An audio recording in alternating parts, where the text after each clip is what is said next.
Buenas tardes, chicos, ¿cómo están? Vamos a dar inicio a la charla de diabetes y el manejo de cetocidos y estado hiperosmolar con el doctor Bari Pacheco. Le cedo la palabra, doctor. Muchas gracias. Bueno, buenas noches chicos. Primero agradecer a Project Doctor por darme este espacio para poder explicarles un poquito de lo que es la diabetes y lo que viene a ser el manejo de la cetoacidosis diabética. Bueno, para empezar esta parte de lo que viene a ser diabetes mellitus, es una manera muy simple de poder recordarlo. Recuerden que, bueno, si tienen algún lápiz, una hoja y demás, agárrenla porque más que todo vamos a hacer todo lo que viene a ser pizarra. No preparé ninguna diapositiva, bueno, no me gusta poner con diapositivas.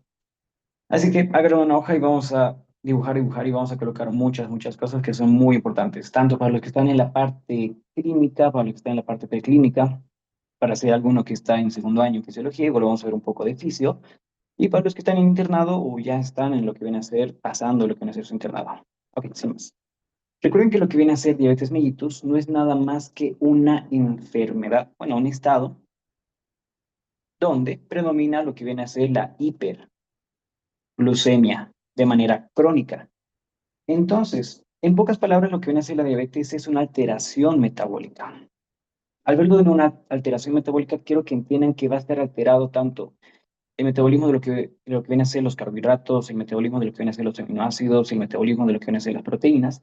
Todo eso va a estar muy desregulizado.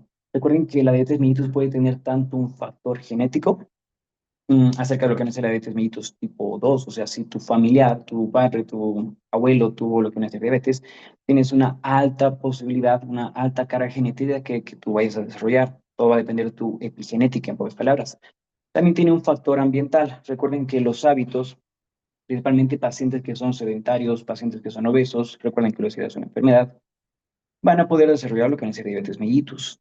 Recuerden que al tener alterado lo que viene a ser el metabolismo tanto de los carbohidratos, aminoácidos y proteínas, va a predominar lo que viene a ser la hiperglicemia. ¿Y esto a qué nos va a llevar? Nos va a llevar a una alteración en lo que viene a ser la insulina, tanto en lo que viene a ser la secreción como lo que viene a ser la acción principalmente, porque la insulina puede estar presente pero en niveles bajos o simplemente inexistentes, como lo que viene a ser la diabetes mellitus tipo 1, y puede estar en niveles relativamente normales, en lo que viene a ser un estadio de Recording in progress. un paciente con diabetes mellitus tipo 2. Pero en pocas palabras, la insulina va a jugar un papel muy fundamental en lo que viene a ser acá. Recuerden que si hablamos un poco de fisio, de lo que viene a ser el páncreas, un órgano retroperitoneal, tiene un 85% de la función gastrointestinal y simplemente lo que es un 15% en la parte endocrina, a lo que me refiero. Tiene una parte simplemente que va a liberar enzimas como lo que viene a ser proteasas y demás y lo que viene a ser bicarbonato para poder regular lo que viene a ser la parte gastrointestinal y un 15% en lo que viene a ser la parte endocrina. Recuerden que en el 15% de la parte endocrina tenemos lo que son los islotes de Langerhans. ¿Dónde están las células beta? Recuerden que estas células beta van a tener distintos dominios, como lo que viene a ser, bueno, lo que viene a ser las células beta, lo que viene a ser las células alfa y lo que viene a ser las células F hasta las células S. Aquí las dos más importantes vienen a ser tanto las células alfa como son las células beta. Quiero que vean que las células alfa van a liberar lo que viene a ser el glucagón y las células beta lo que viene a ser la insulina. Entonces acá me detengo y les hago la pregunta. Lo pueden colocar en el chat, no hay lío, o también pueden encender el micrófono. ¿Las células alfa tienen un efecto anabólico o tienen un efecto catabólico respecto al glucagón? Y lo mismo, las células beta respecto a la insulina tienen un efecto catabólico o anabólico. Lo pueden colocar en el chat o donde lo prefieran.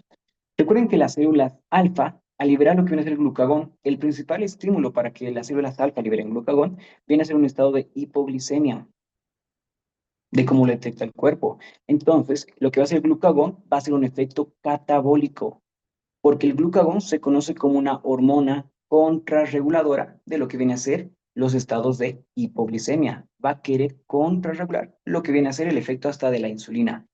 Bueno, en sí su efecto va a querer ser aumentar los niveles de glucosa. Entonces, este efecto catabólico va a ser de algo que es muy grande a algo muy chiquito en pocas palabras. ¿Ok? Entonces va a comenzar a degradar.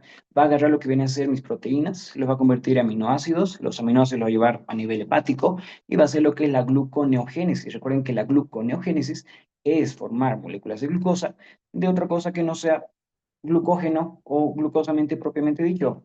Puede agarrar lo que viene a ser ácidos grasos, puede agarrar lo que viene a ser triglicéridos y demás, y va a querer formar glucosa, glucosa, glucosa. Esto es muy importante. Entonces, en pocas palabras, lo que viene a ser el glucagón tiene un efecto catabólico. Agarra cosas que son grandototototas y simplemente lo vuelve más chiquitito para poder darnos una pequeña molécula de glucosa. En cambio, lo que viene a ser la insulina va a ser todo lo contrario. Es un efecto anabólico.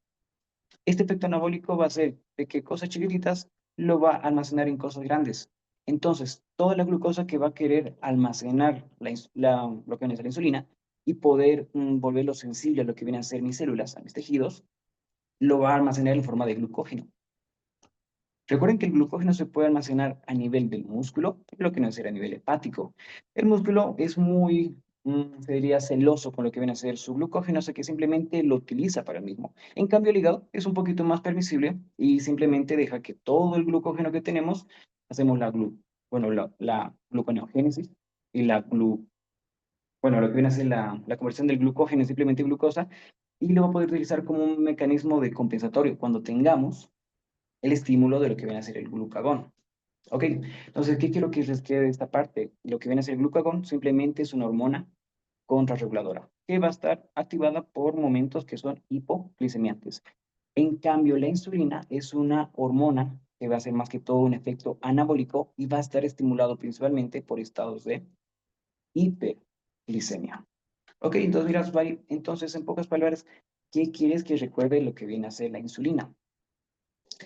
Recuerden que la insulina va a ser liberada de esta forma. Acá tenemos lo que es una célula beta, acá tenemos un núcleo y demás. Entonces, lo que viene a ser las células beta de los islotes de Langerhans tienen unos canales proteicos que son los canales GLUT2. Recuerden que los canales GLUT tenemos 5 tipos, ya sea tipo 1, tipo 2, tipo 3, tipo 4, lo que viene a ser tipo 5. En este caso, lo que viene a ser el tipo 2 está a nivel de las células beta. Otro muy importante viene a ser el tipo 4, que está a nivel del músculo y del tejido adiposo. Entonces, aquí estos canales GLUT2 están presentes en la membrana celular de las células beta. Lo que viene a ser la glucosa va a ingresar a la célula, hace lo que es la glucólisis, forma lo que viene a ser ATP, y este ATP va a ir hacia unos canales sensibles al ATP. Entonces el ATP viene y cierra estos canales sensibles al ATP. Estos son canales de potasio. Entonces, lo que va a hacer toda esta parte va a hacer que el potasio se quede de manera intracelular. Al momento que el potasio se quede de manera intracelular, como tiene una carga positiva, va a ocasionar una despolarización, lo que viene a ser la membrana celular. Al momento de despolarizar la membrana celular, va a hacer que se activen unos canales activados por voltaje, que son los denominados canales de calcio. Recuerden, calcio igual a contracción, entonces lo que son el calcio ingresa, aquí ya tenemos unas vesículas llenas de insulina y va a ser la liberación de lo que viene a ser la insulina en pocas palabras, hacia el torrente sanguíneo. Después, ¿qué pasa cuando tenemos lo que viene a ser la insulina en el torrente sanguíneo? Cuando la insulina está a nivel del torrente sanguíneo, va a ir a buscar lo que son las células, todas las células tienen lo que son estos dominios. Recuerden que en las células, cuando lo hacemos en membrana celular, tiene dos partes. Tiene una subunidad alfa, que es extracelular, y una subunidad beta, que es tanto extra e intracelular. Entonces, lo que viene a ser esta subunidad alfa viene a ser extracelular y esta subunidad beta viene a ser tanto extra como intra. ¿Cuál es la parte más importante de esta subunidad beta? Esta subunidad beta tiene acá abajito unas enzimas que pueden llegar a fosforilar, ¿ok? Son unas fosfoquinasas. Entonces, la insulina llega, entra por su receptor de insulina.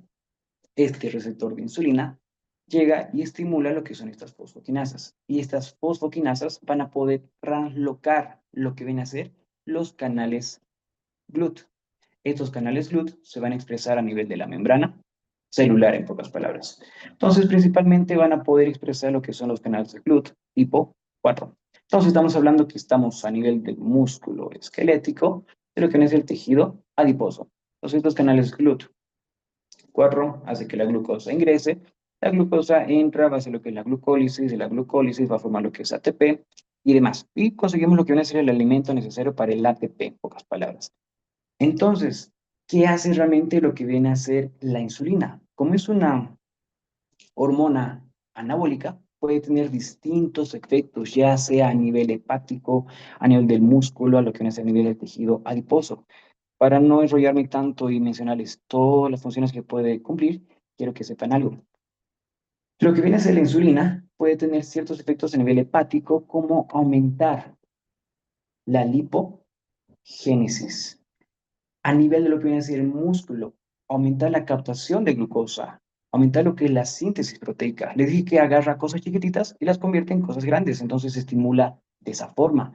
A nivel del tejido adiposo, y lo considero muy importante esto que lo anoten, el tejido adiposo, todo lo contrario a lo que viene a ser una lipogénesis. En este caso, va a disminuir lo que viene a ser la lipólisis. Entonces, entendamos que viene a ser la lipólisis, destruir lo que viene a ser toda esa grasita y demás. Esto puede estar asociado a lo que viene a ser a la lipasa sensible a hormonas. La lipasa sensible a hormonas. Mira, Mari, ¿por qué es tan importante esta lipasa sensible a hormonas? Esta lipasa sensible a hormonas, si no está inhibida por lo que viene a ser la insulina, va a promover que exista mayor lipólisis. Si yo tengo mayor lipólisis, voy a tener más ácidos grasos. Esos ácidos grasos, en momentos de inanición, en momentos de lo que viene a ser estados de hipoglicemia, van a querer convertirse en glucosa, pero de otra forma, con la beta oxidación. Al momento que estos ácidos grasos van a nivel hepático, y ocurre lo que viene a ser la beta-oxidación, en vez de tener un componente normal como lo que viene a ser la glucosa y que no me va a alterar muchos metabolismos, dice, ¿sabes? Yo voy a formar lo que viene a ser los cuerpos cetónicos. Quiero que vean que estos cuerpos cetónicos, en momentos de bueno, en momentos malos, se darán cuenta que hay esto una dieta cetogénica, porque nos volvemos muy ácidos y también puede tener un efecto medio rebote, pero eso es otro tema. Pero en pocas palabras, quiero que vea que estos cuerpos cetónicos van a predisponer al cuerpo o al paciente en lo que viene a ser un estado de acidosis, porque no es algo que nuestras células quieran utilizar de manera primordial. Puede ocasionar un agotamiento de lo que viene a ser el bicarbonato. Entonces, si yo agoto lo que viene a ser el bicarbonato, obviamente va a ser directamente proporcional, bueno, indirectamente proporcional, de lo que viene a ser con el pH. Voy a tener menos de lo que viene a ser bicarbonato y el pH va a comenzar a volverse más ácido, porque si hay menos bicarbonato, obviamente va a predominar lo que viene a ser los hidrogeniones. Entonces el pH va a comenzar a bajar. Recuerden que este ambiente ácido desnaturaliza lo que son las proteínas. En el ambiente ácido desnaturaliza lo que es la membrana celular. Entonces tenemos un estado caótico, un estado inestable, en pocas palabras, en toda esta parte. ¿Qué quiero que se queden con esto?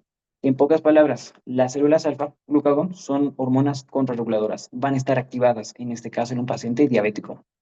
Y peor si es una complicación aguda.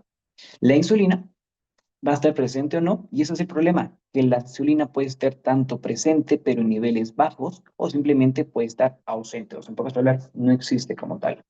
Después de ese pequeño repaso fisiológico, vamos al tema de lo que viene a ser diabetes. Entonces, recuerden de lo que viene a ser diabetes mellitus, habíamos visto que es una alteración metabólica netamente como tal, alteración de lo que viene a ser el metabolismo de carbohidratos, proteínas, aminoácidos, se dieron cuenta. Realmente la insulina está ocasionando muchas cosas, ocasiona lipogénesis, síntesis proteica, lo que viene a ser la gluconeogénesis y demás. Va a agarrar aquí es muy chambeador en pocas palabras. Pero, ¿qué nos importa a nosotros? Recordar de lo que viene a ser diabetes mellitus y su clasificación. Algo antes, recuerden que todo paciente con diabetes, queramos o no, va a tener lo que son alteraciones en órganos muy aparte de lo que es el páncreas y demás. Sistema nervioso central puede terminar en un ACV o una enfermedad cerebrovascular, como quieran, ACV o enfermedad cerebrovascular. En una alteración renal, causa número uno de nefropatías es la nefropatía diabética, es casi el 40%. Tanto así que cuando vemos la enfermedad renal crónica, sí o sí lo dividimos en dos cosas, en el paciente es diabético o el paciente no es diabético, porque es eh, muy prevalente que el paciente diabético te vaya a hacer patología renal, netamente. Ok, más que todo por lo que viene a ser la ultrafiltración. Recuerden que esta ultrafiltración es muy importante, porque en estos pacientes se tiene que asociar lo que es un YECA o lo que viene a ser un ARA2. Entonces, alguna vez vieron un paciente con lesión renal o con una patología renal, le dices, le estamos dando lo que son YECAs y ARAs. Ah, ¿por qué? O no, sobre todo los pacientes diabéticos, porque queremos evitar la progresión a la enfermedad renal. Bueno, vamos a disminuir lo que viene a ser la tasa de filtración glomerular. Al momento de disminuir la tasa de filtrado glomerular, vamos a evitar que mis túbulos se sobrecarguen. Quiero que entiendan que los túbulos van a ser como unos tubitos netamente, y si tú le metes un chingo de glucosa, un chingo de filtrado, simplemente van a causar una necrosis intersticial. Si hay una necrosis intersticial, 20% que ese paciente va a terminar en enfermedad renal crónica. Pocas palabras. Ok, sin metálicos. Y lo que viene a ser patologías tanto vasculares como cardíacas. Entonces, estos pacientes van a tener un incremento del riesgo cardiovascular. Recuerden que el riesgo cardiovascular, mientras sea más del 10%, ahí sí ya tenemos muchos problemas que arreglar en este paciente. Ok, entonces, recuerden que históricamente diabetes mellitus lo dividimos en tipo 1 y lo que viene a ser tipo 2. La tipo 1 lo podemos dividir en un paciente de etiología idiopática. Dices, oye, o sea, le sacamos anticuerpos para ver si está existiendo algo inmunológico en este paciente y no hay nada. Entonces, simplemente es idiopático. Y el otro de pacientes con diabetes mellitus tipo 1, que no es idiopático, sino tenemos la presencia de anticuerpos, en la forma en que podemos clasificarlo el tipo 1. En cambio, el tipo 2, que tiene tantos fenotipos, salió un artículo creo que este año o el año pasado, donde hablaba un chingo de fenotipos de lo que es un paciente con diabetes mellitus tipo 2 respecto a la insulina, si tiene muchos, si tiene pocos, si está ausente y demás, pero aún se presenta con la clínica de un paciente con diabetes mellitus tipo 2. Eh, Simple, la diabetes mellitus tipo 2 simplemente va a existir. La insulina puede estar en niveles bajos, pero ya en estadios un poco más avanzados.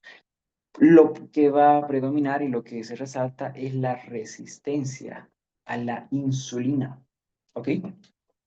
Y sobre todo, un aumento del glucógeno hepático, o sea, al hígado le va a encantar poder formar más glucosa. Entonces, se darán cuenta que un efecto que tenemos de la metformina es disminuir la gluconogénesis hepática, porque el hígado dice, voy a comenzar a crear más glucosa, no sé por qué, pero bueno, me da ganas de crearlo en pocas palabras. Pero esto no queda acá. Sé que posiblemente en algunos posts o en algunas, no sé, publicaciones, vieron que puede ser diabetes mellitus tipo 3, tipo 4, tipo 5, como tal, porque hasta la tipo 5 le denominaron de origen pancreático. No me meto en ese tema, pero más que todo, en vez de clasificarlo así, les propongo lo que es esta clasificación. Tipo 1, tipo 2. Tipo 1 ya vieron, idiopático y anticuerpos, porque no existe lo que viene a ser la insulina en pocas palabras. Entonces, la terapia en estos pacientes será meterles insulina desde el primer día que hacemos el diagnóstico. Diabetes tipo 2, hay insulina, pero está en niveles bajitos. Hay una resistencia marcada a la insulina. Existe mayor gluconogénesis hepática, porque el hígado se pone todo loco y dice, voy a hacer más glucosa. Otro, lo que viene a ser la diabetes mellitus tipo MODY. Este tipo MODY, para que lo entienda un poco más sencillo, es una enfermedad autosómica dominante. Puede presentarse desde el nacimiento como tal, pero son alteraciones genéticas. Van a alterar sobre todo en lo que viene a ser la secreción. Ya vemos que un paciente con diabetes puede tener tanto alteración en la acción como en la secreción de la insulina. Entonces acá entra lo que viene a ser el tipo MODY. Hay tipo 1, tipo 2, tipo 3, tipo 4, si no me equivoco. El tipo 2 es el más común en pocas palabras. Aquí se ven muchas alteraciones, como lo que son factores de transcripción nuclear hepáticos. Estos factores de transcripción nuclear hepáticos, sobre todo, van a alterar que podamos formar estos canales, los GLUT. Entonces, si yo no tengo GLUT, obviamente voy a tener alteración en todo eso.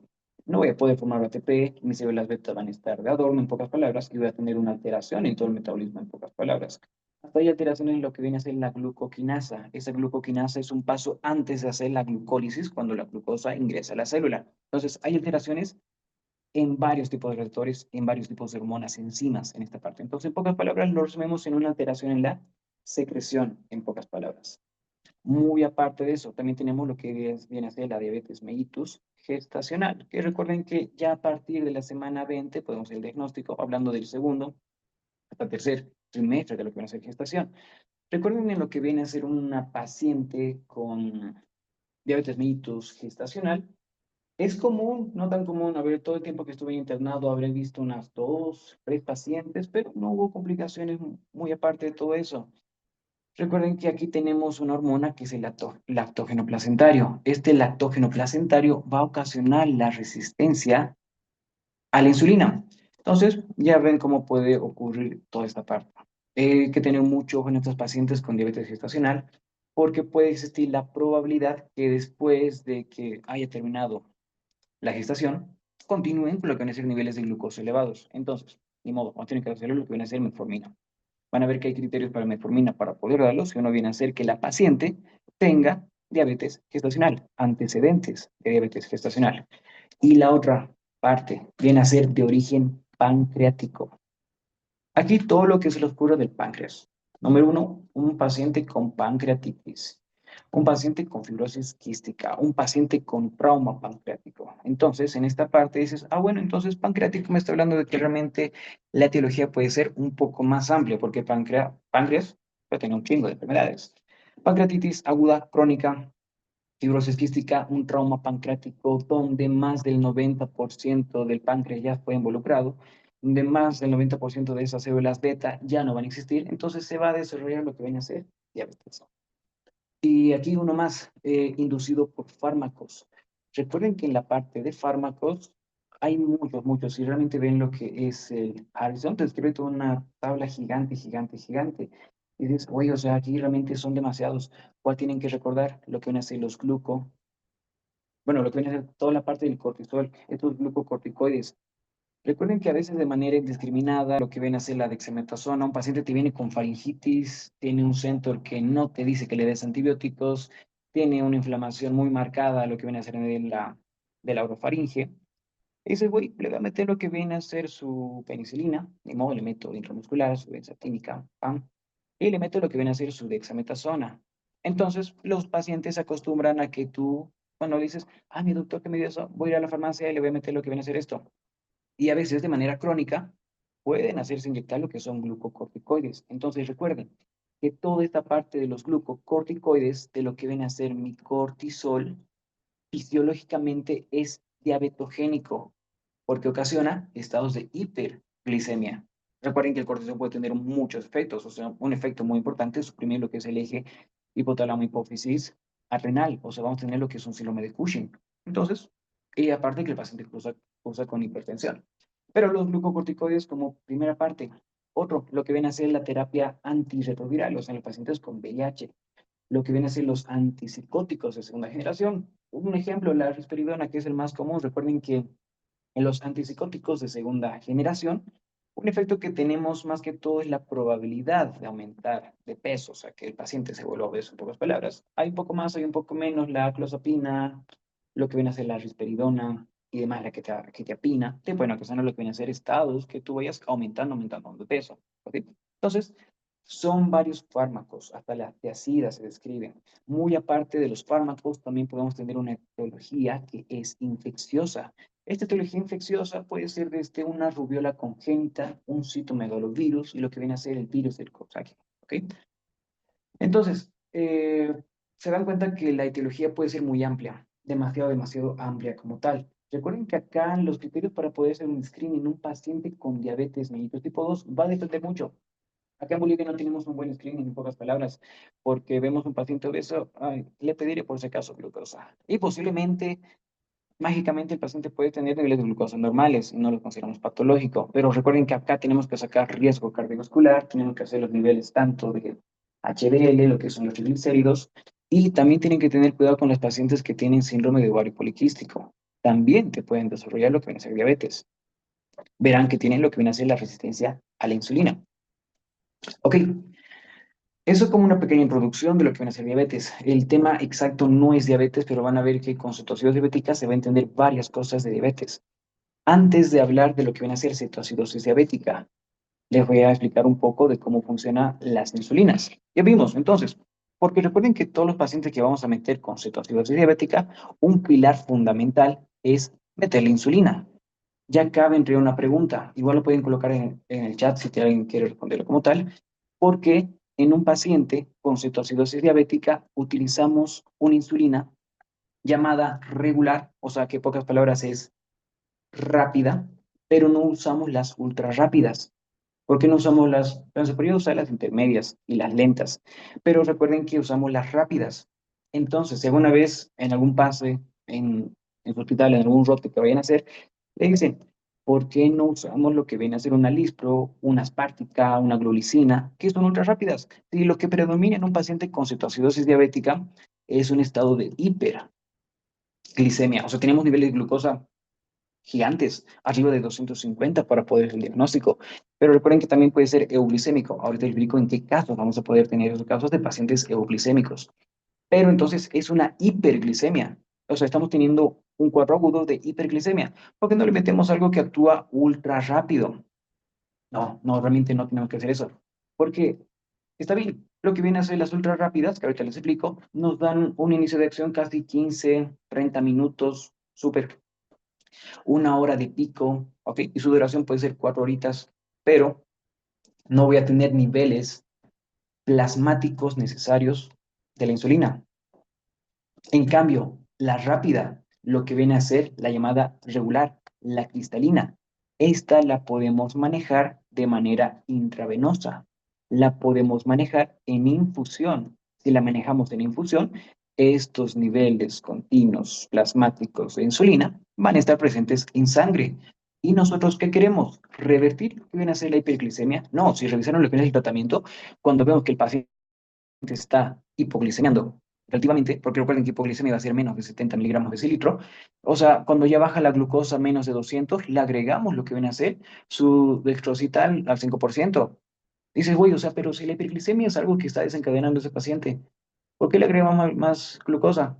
No queremos hipoglicemiarlo más, porque acá no es manejar lo que viene a ser la hiperglicemia, en realidad es manejar lo que viene a ser la cetosis.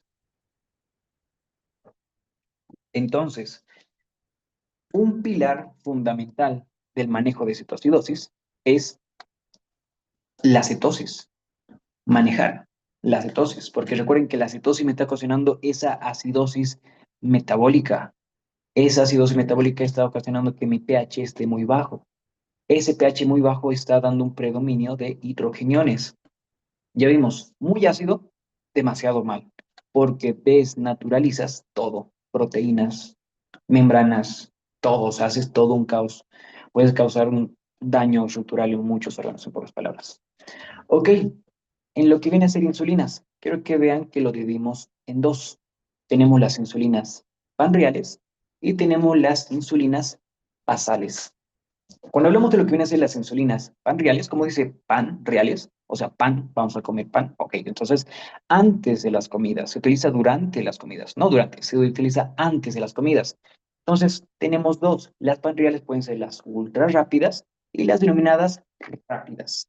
Ok, recuerden que las ultra rápidas puede ser un ejemplo, la Lispro. La rápida, muy importante, es la que más utilizamos en lo que viene a ser emergencias, es denominada la regular o también denominada la cristalina, esa lechosa que tenemos.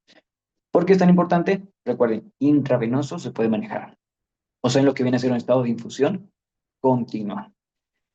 ¿Qué más? Nos da buenos niveles plasmáticos de insulina. Entonces, en estos pacientes nos va a servir demasiado, demasiado, demasiado. Ok, entonces tenemos las panreales, ahora tenemos las basales. Van a ver que el manejo de insulinas en un paciente hospitalizado es basal bolos. Cuando le digan basal, es porque tiene que tener una base desde que inicia el día. Entonces, estas basales, normalmente las que se utilizan en lo que vienen de los pacientes diabéticos, la que son las intermedias, la más conocida, la NPH. Quiero que vean que esta NPH se aplica de manera subcutánea cada 12 horas, porque tiene esa vida media. Entonces el paciente despierta, te metes sus unidades. Vamos a ver cómo se calcula. Normalmente es 0,1 por kilogramo por unidad de lo que es la insulina. En el hospital se maneja casi similar. Hay que hacer unos pequeños ajustes dependiendo de los niveles de glucosa que queramos tener. Entonces, esta NPH se da de manera subcutánea cada 12 horas. Entonces, en la mañanita, pam, pam, pam, pam, se aplica. Dura 12 horas. Y entonces, a mediodía, igual puede colocarse. Bueno, esto normalmente puede ser tanto en la mañana o en la noche, dependiendo de cómo está su nivel de glucosa. Imagínate que en la noche no se coloca, no es que no se coloque, puede colocarse porque te puede manejar bien lo que viene a ser los niveles de glucosa. Pero tenemos dos efectos, los de Somogy y Alba. Esos dos efectos de Somogy y Alba son alteraciones con lo que viene a ser el uso de la insulina. A veces que una mala adherencia y demás.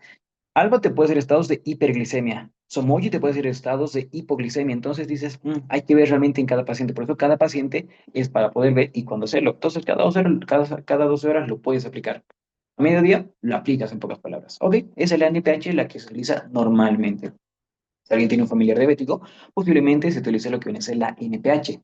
Otra, de las basales también tenemos las lentas. Estas lentas, ¿cuáles son sus características? Que duran hasta 24 horas. Tenemos una, que es la de Gludec, que dura hasta 48 horas. Dieron cuenta que ya tenemos una nueva insulina que ya está aprobada. Uy, me olvidé el nombre, les mentiría si les menciono ahorita, pero sé que hay una que dura hasta, corrígeme si estoy mal, creo que es 2 semanas.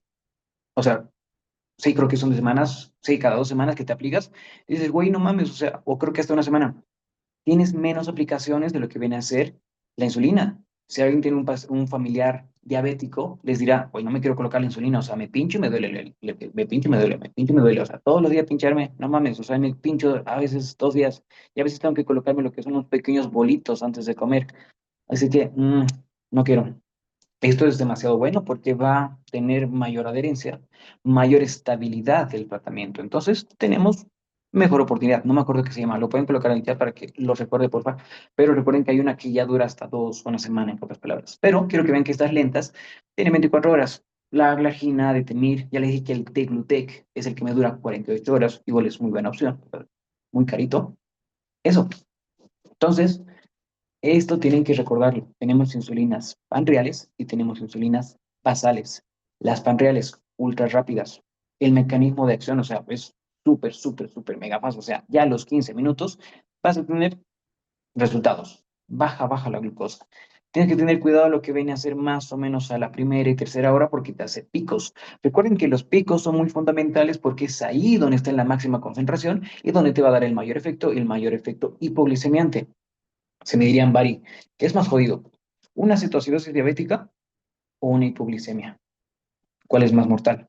La hipoglicemia. Recuerden que la hipoglicemia en un paciente, sobre todo diabético, que esté con menos de 70 miligramos de ese litro, se divide en 3 grados. Lo que viene a ser grado 1, lo que viene a ser grado 2 y grado 3.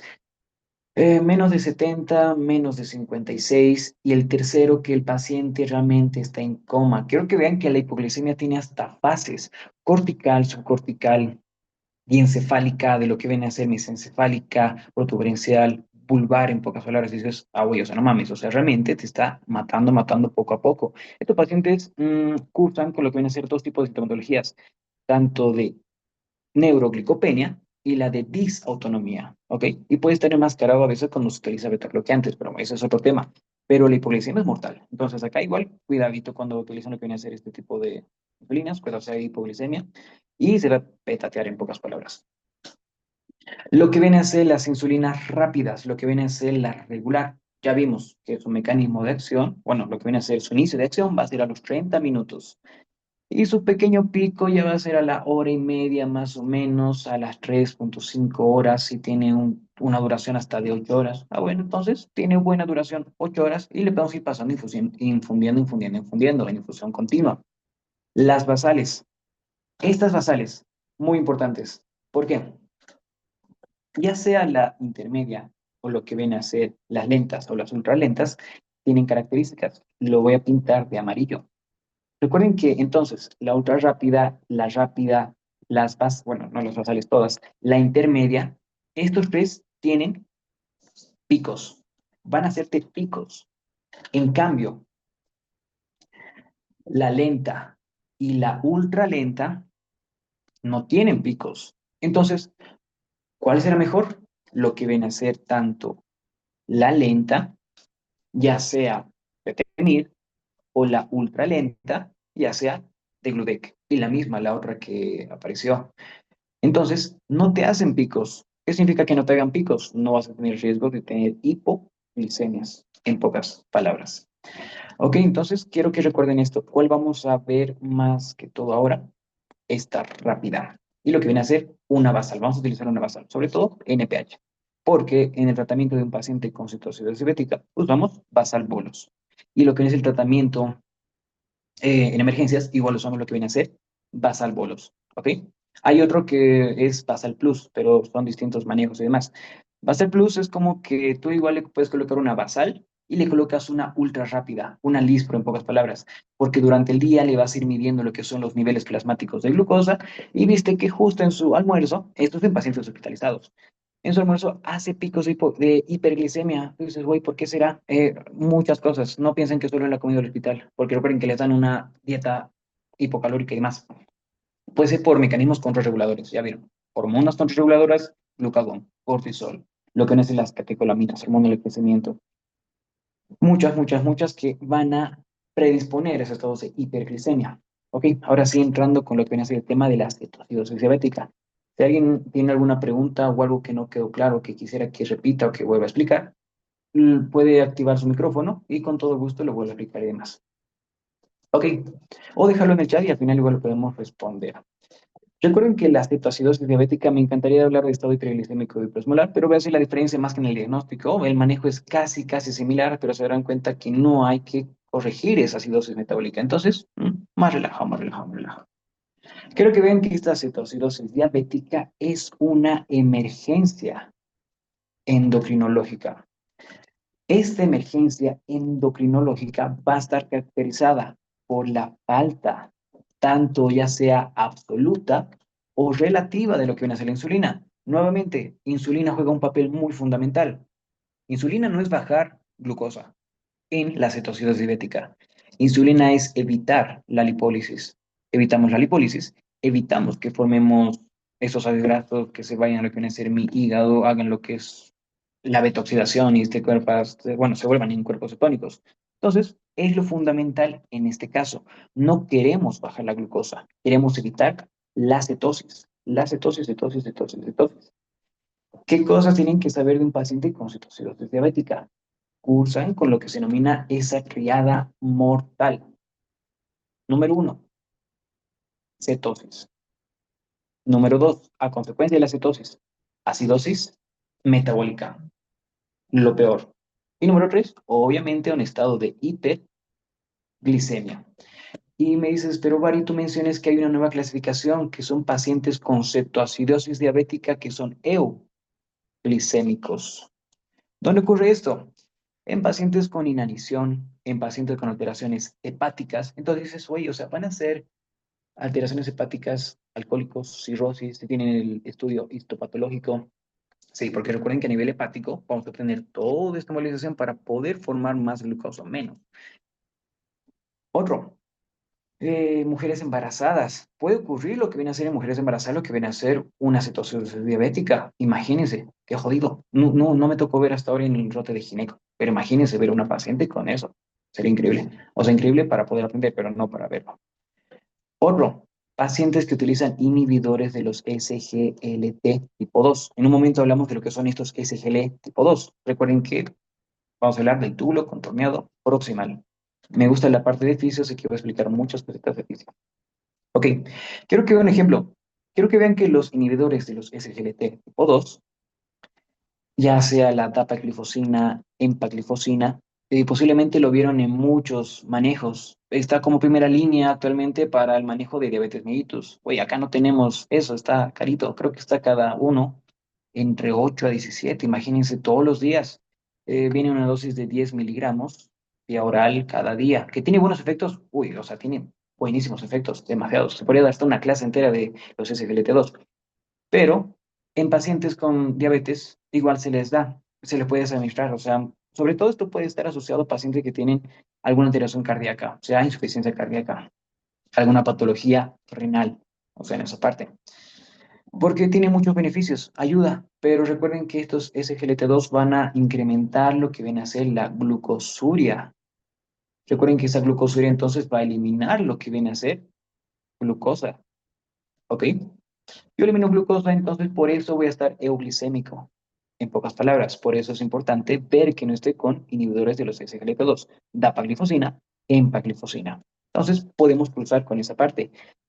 Por eso, actualmente, la glicemia no puede ser considerado. Si el paciente está con antecedente, te dicen, mi papá es diabético.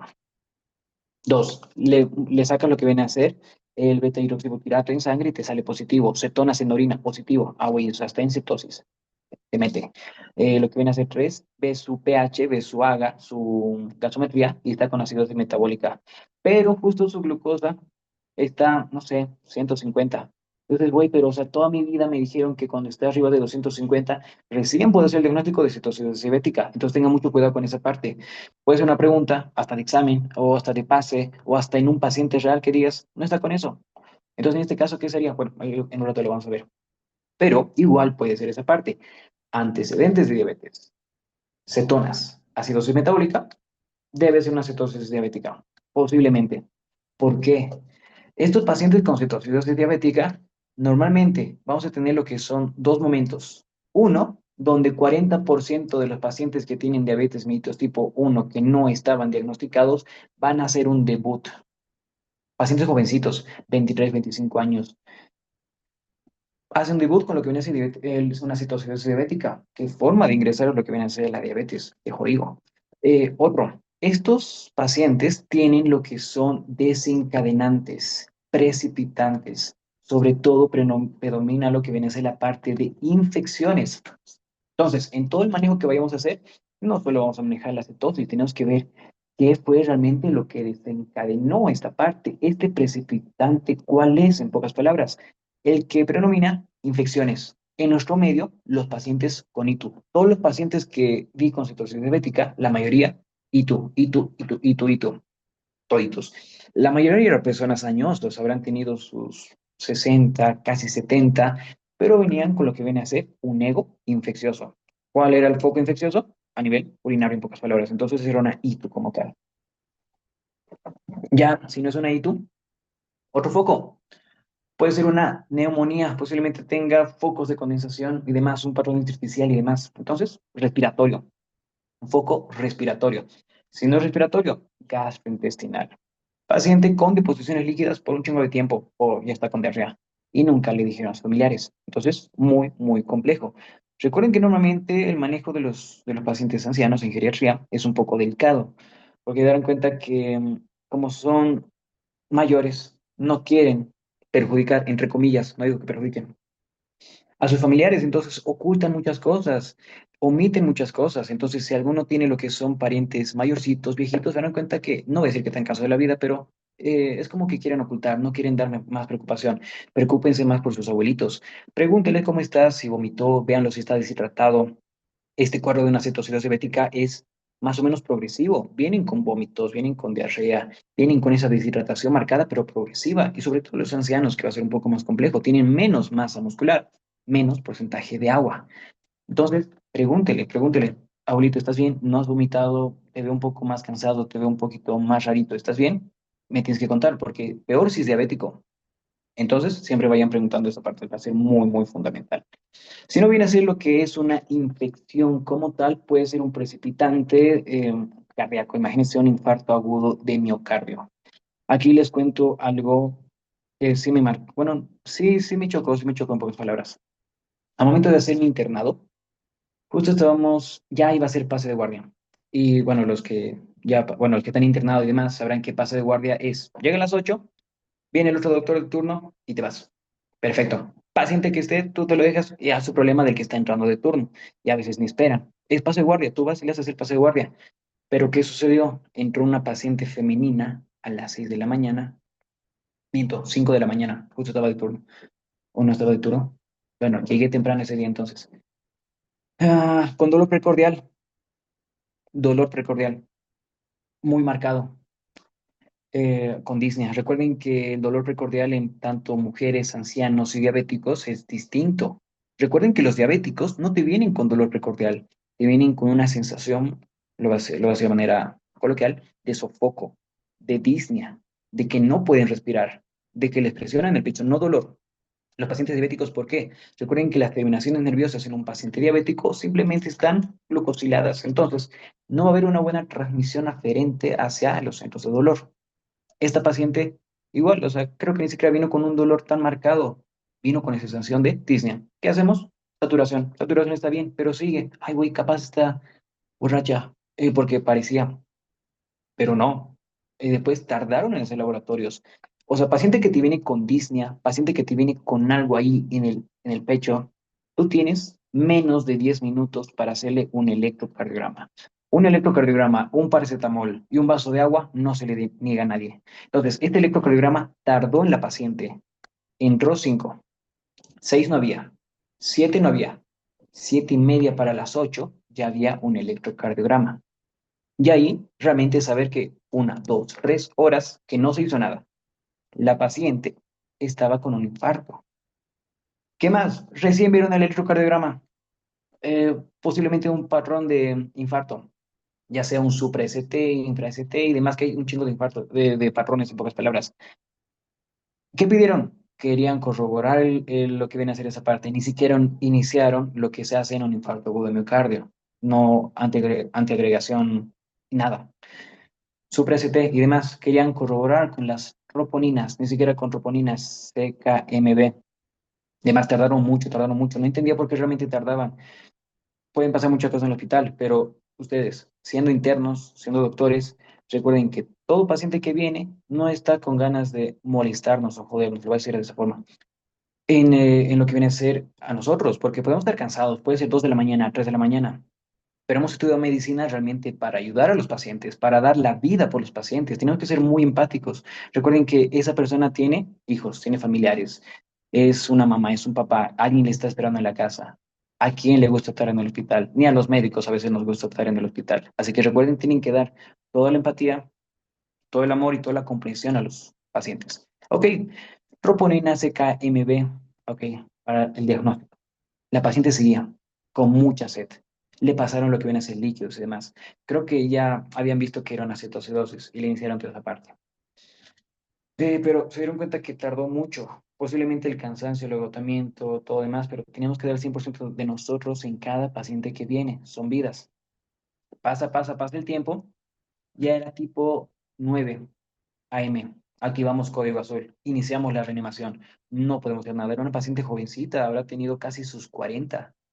La paciente falleció, lastimosamente, y ahí sí donde me chocó porque entraron sus hijas. Y cuando paramos de hacer animaciones, cuando realmente vi y dije, oye, o sea, qué serio. Porque sus hijas eh, no estaban inconsolables, en pocas palabras. A lo que quiero sacar de esto. Todo lo que estamos estudiando en medicina, no importa qué tanto conocimiento tengamos, es muy importante, pero siempre acompáñelo de empatía, ¿ok? Mucha empatía. Recuerden que todo paciente que vayan a atender, imaginen que es su mamá, su papá, su hermano. Sean muy empáticos, tengan un tacto fino con los pacientitos, ¿ok? Y no tarden mucho en esta parte. Estén cansados o no estén cansados, un esfuerzo nunca está de más. Siempre tenemos que hacer un esfuerzo más y más y más para poder hacer la diferencia. En este caso, la diferencia era que la paciente continúe con vida. Un ejemplo les doy. Entonces, muy importante realmente saber muchas cosas y ser muy empático. ¿Ok? Bueno, continuando con esta parte, me fui un poquito de reflexiones. Ok, pero más que todo porque fue la paciente con la que dije, oye, o sea, realmente sí tengo que aprender más cosas. No importa el cansancio, tengo que leer. Tengo que leer, me importa o no me importa, tengo que leer, leer, leer, leer. Ok, perfecto. Entonces, ya vieron que los desencadenantes, infarto agudo de miocardio puede ser uno, lo que viene a ser una enfermedad cerebrovascular, una ACV, ya sea isquémico hemorrágico. ¿Se dan cuenta que esta parte de emergencias es demasiado, demasiado amplio, es muy amplio en pocas palabras? Tenemos que tener en nuestra mente, sobre todo los emergenciólogos, que capos, mucho respeto, porque tienen que tener la mente fría, tienen que ver todo realmente. Es infarto, es SB, tengo que darle esto y demás. Un paciente que posiblemente sufrió algún trauma de distintas formas, un paciente postquirúrgico, hasta nos puede hacer una cetosis diabética. Recuerden que, ¿qué está predominando en todas estas partes? Infecciones, infarto, SB, trauma y cirugía. Todo esto nos está llevando a que tenemos un estado contrarregulador, ¿ok? Porque el paciente está con mucho estrés. Entonces, en pocas palabras, tenemos hormonas contrarreguladoras por el estrés que está generando en este paciente. Estos pacientes con infecciones, un chingo de interleucina 6. Y recuerden que la interleucina 6 es una interleucina que es proinflamatoria, muy inflamatoria. Pacientes muy inflamados netamente crónicos. Las hormonas contrarreguladoras, esto pueden notarlo. típica pregunta, ¿cuáles son los hormonas reguladores de lo que viene a ser la insulina? Cortisol, hormona del crecimiento, lo que viene a ser el glucagón propiamente dicho y las catecolaminas. ¿Ok? Hormonas contrarreguladoras en pocas palabras. ¿Ok? Oh, y acá también pacientes euglicémicos, TTT, pacientes renales. ¿Ok? Recuerden que a nivel renal tenemos una insulinasa. Esa insulinasa, como dice su nombre, ASA, va a hacer que la insulina ya no funcione, en pocas palabras. Entonces, esta insulinasa está a nivel renal, está a nivel hepático, principalmente a nivel hepático. A nivel renal igual tenemos buenos niveles, pero cuando vean pacientes renales, normalmente esos pacientes que hacen hipoglicemias, no hay mejor diabético renal, mentira, no hay mejor paciente diabético controlado que un paciente que es diabético y tiene patología renal. Los pacientes con enfermedad renal crónica te hacen hipoglicemias todo el rato. Oye, o sea, y ni siquiera tienes que darle ya hipoglicemia, tienes que darle su coquita, tienes que darle su gomitas y más, porque te hacen hipoglicemias. En el hospital tenían varios pacientes que eran renales. Insulinas, no, porque lo ibas a matar, o sea, ya, o sea, tú lo controlabas. Yo iba a sacarle las glucosas en la mañana para ver cómo estaban, y te hacían 55 miligramos de cilitro, y tú le dices al paciente, ¿estás bien? Sí, doctor, me siento un poco mareado nada más. Ah, güey, o sea, y digo, ¿por qué estos pacientes te hacen eso? Y averigüé, y habían sido las insulinasas. Ah, con razón. Y aparte que la gluconeogénesis también renal sirve mucho, también nos da glucosa, 40% está acá. ¿Ok? Pero entonces te hacen hipoglicemias, entonces pueden cursar como euglicémicos. El manejo de un paciente con enfermedad renal crónica y un paciente con insuficiencia cardíaca, y en el contexto de una cetocidosis diabética, no es otro mundo, pero se dan cuenta que los líquidos, ahorita vamos a ver los pilares del tratamiento de esto, pero los líquidos, no toleran mucho líquido. Un paciente con insuficiencia cardíaca congestiva no te va a tolerar muchos líquidos en pocas palabras, es que es un manejo un poquito aparte. Le bajas un poquito los líquidos, pero hay que ver, ok. Sin irme tan lejos, sigamos. Cortisol, hormona de crecimiento, glucagón, catecolaminas, hormonas contrarreguladoras. Ahora vamos a hablar de lo que viene a ser la fisiopatología. Esto me encanta.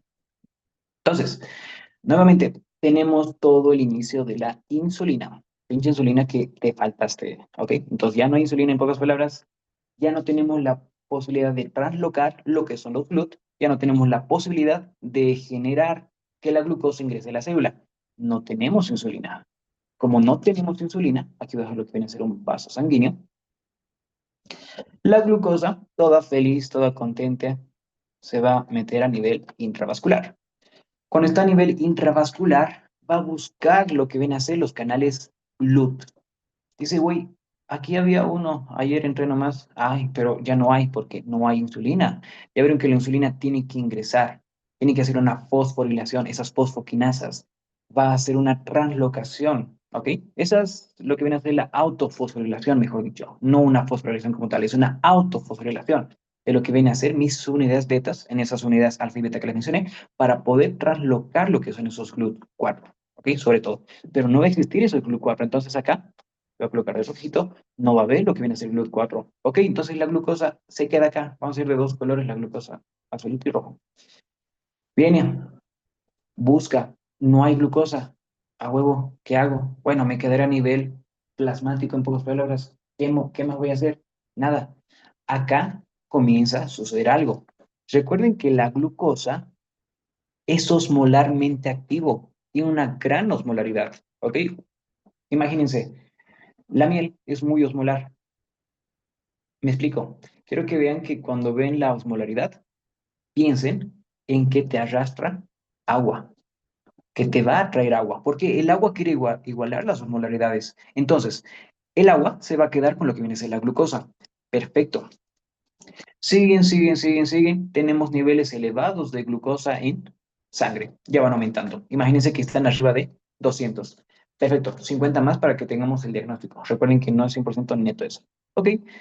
Esta glucosa tiene que ir a filtrarse a lo que viene a ser mis nefronas, a mis glomérulos. Recuerden que tenemos la arteriola aferente, la arteriola eferente, lo que viene a ser el glomérulo, lo que viene a ser la cápsula de Bowman y demás.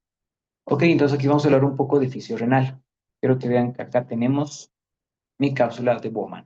mi túbulo contorneado proximal. Entonces, ¿qué quiero que recuerden de esto?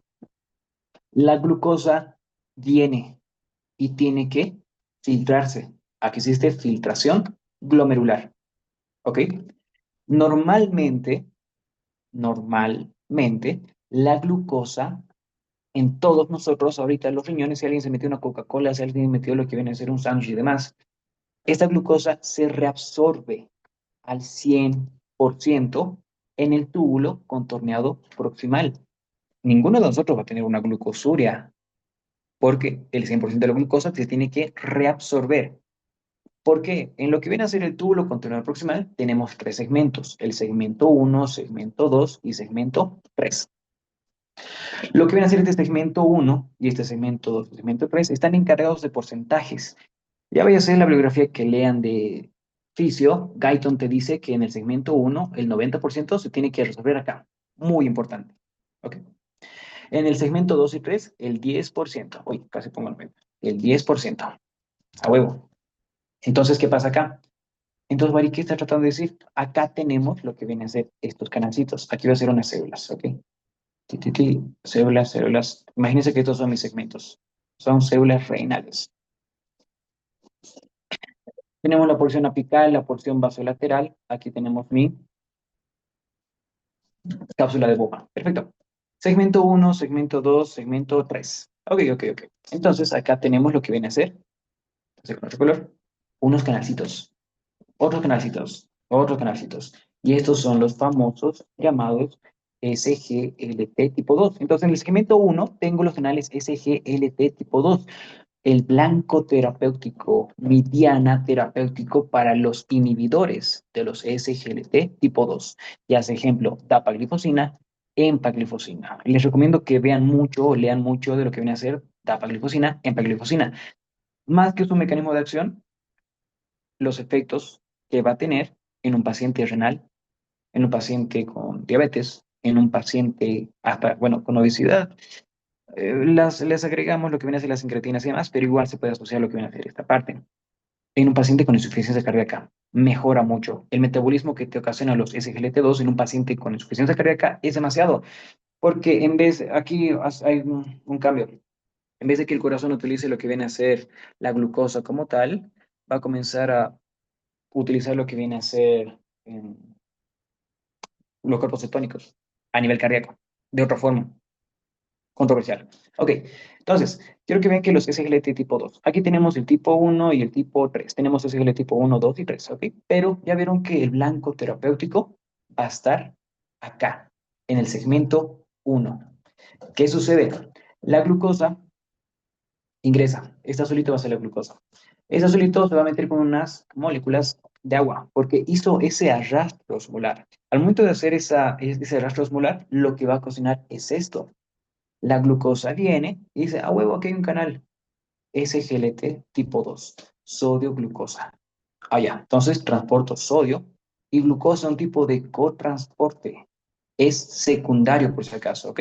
Porque acá está funcionando lo que es la bomba sodio-potasio ATPasa, ocasiona despolarización, ocasiona también lo que es una disminución de lo que es el sodio intracelular, más o menos te colocan unos 14 mil equivalentes. Recuerden que siempre va a ser de un lugar de mayor concentración a menor concentración, entonces el sodio aprovecha eso y dice, ah, güey, yo entro. Y el agua le dice, no te vayas en mí, es como tu ex que nunca te quiere dejar, la mentira. Sodio y glucosa entonces ingresan a lo que viene a ser el canal, como en pocas palabras. Entonces, sodio y glucosa entran. Perfecto. Miran, Mari, entonces, ¿qué está sucediendo acá? Tenemos un chingo de glucosa. ¿Y el chingo de glucosa, todito se va a poder transportar por acá? No. Hay un límite, hay un límite de saturación. Me acuerdo que una vez un profesor, bueno, un médico internista, me hizo esta pregunta, Bari, ¿cuál es la saturación de los SGLT tipo 2? Yo de, a huevo, ¿cuál es? Ah, no, tira, sí me recuerdo. Lo dice en Guyton. Arriba de 180 miligramos decilitro. Entonces, ese es el nivel de saturación. Cuando tú tienes arriba de 180 miligramos decilitro a nivel sérico, significa que todos tus canales SGLT tipo 2 están sobresaturados, muy saturados. Entonces ya no van a querer reabsorber lo que viene a ser sodio glucosa. ¿Qué sucede si yo no voy a resolver lo que viene a ser sodio glucosa? La glucosa se queda a nivel tubular. Dice, ¿a qué voy a poder? Ay, pero poquito. Acá voy a poder, pero poquito. Entonces, seguimos manteniendo niveles de glucosa a nivel de los túbulos. Entonces, acá, glucosa, glucosa, glucosa, glucosa, glucosa. ¿Qué pasa si sigo manteniendo lo que viene a ser la glucosa a nivel tubular? Uy, voy a hacer un dibujito. Túbulo contenedor proximal, lo que es el asa de Henle, la porción descendente, fina, la porción ascendente, la parte fina, la parte gruesa, túbulo contenedor distal, y lo que viene a ser mi túbulo colector. Ok, entonces, la glucosa viene, viene, viene, viene, viene, sigue, sigue a nivel de la luz, sigue, sigue, sigue, sigue. Pero recuerden, la glucosa no vive solo. Le dejó al sodio y dijo, vámonos con el agua. El sodio también. Recuerden que el sodio también es osmolarmente activo.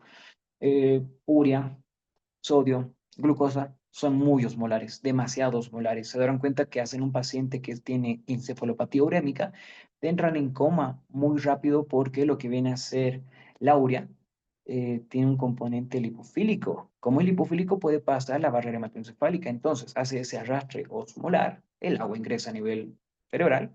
Y recuerden que mi cerebro, lo que viene a ser mi cerebro, está en una protección que es cerrada, que no tiene lugar de salida más que el foramen más, ¿no? Entonces te edematiza el cerebro y te causa herniación. El paciente se te hernia, se te va a lo que viene a ser el bulbo, tengo centro respiratorio y cardíaco ahí, se te muere. Ok, entonces la glucosa con el agua, la glucosa con el sodio, todos muy felices, dicen, ah, huevo, me voy por acá. Entonces, aparte de tener poliuria, voy a tener glucosuria. Voto, voto, voto. Pero el paciente va a seguir generando, porque recuerden que ahí ya tenemos las hormonas reguladoras que están entrando como tal. Entonces, agua, glucosa. Entonces ahí tenemos la primera parte. Número uno, un paciente deshidratado. Perfecto. Número dos, un paciente que tiene polidipsia. Recuerden que este paciente deshidratado lo que va a tener es necesidad de la sed porque va a activar lo que viene a ser el centro a nivel hipotalámico, se activa la hormona antidiurética y demás. Recuerden que el límite para activar la hormona antidiurética viene a ser 285 para poder activarlo. Bueno, ese es otro tema. Paciente hidratado. Entonces, polidipsia, el paciente muy sediento, paciente cetoacidótico, paciente diabético en general. Dice, doctor, tengo mucha sed. Y muchos pacientes que te vienen así, te piden agua. Agua, agua, agua, agua. Tienen su boquita tan seca que da pena, posiblemente. Paciente que me llevaba de referencia al Viedma, eran pacientes muy deshidratados y todo el camino me pedían agua. Yo lo único que estaba viendo es, güey, o sea, tengo que ver cuando el paciente deje de respirar, porque posiblemente me voy a entrar en paro. Porque una vez me llegó una paciente con un pH, con un pH que dices, güey, ¿cómo sigues viva? 6.7 a 6.8, no sé si habrá sido una equivocación de la máquina y demás, pero dices, güey, 6.8 ya es casi incompatible con la vida. Y estaba con un pH así súper bajo. Le pasamos lo que viene a ser carguitas de bicarbonato para poder establecerlo un poquito, pero nada y nada y nada y nada y nada. Ya le hemos pasado un chingo de líquido también. Ok, pero cuestión. Entonces, por esa razón los pacientes están deshidratados. Polidipsia. Van a tener mucha sed. La polifagia. Aquí esto va a ser fagia.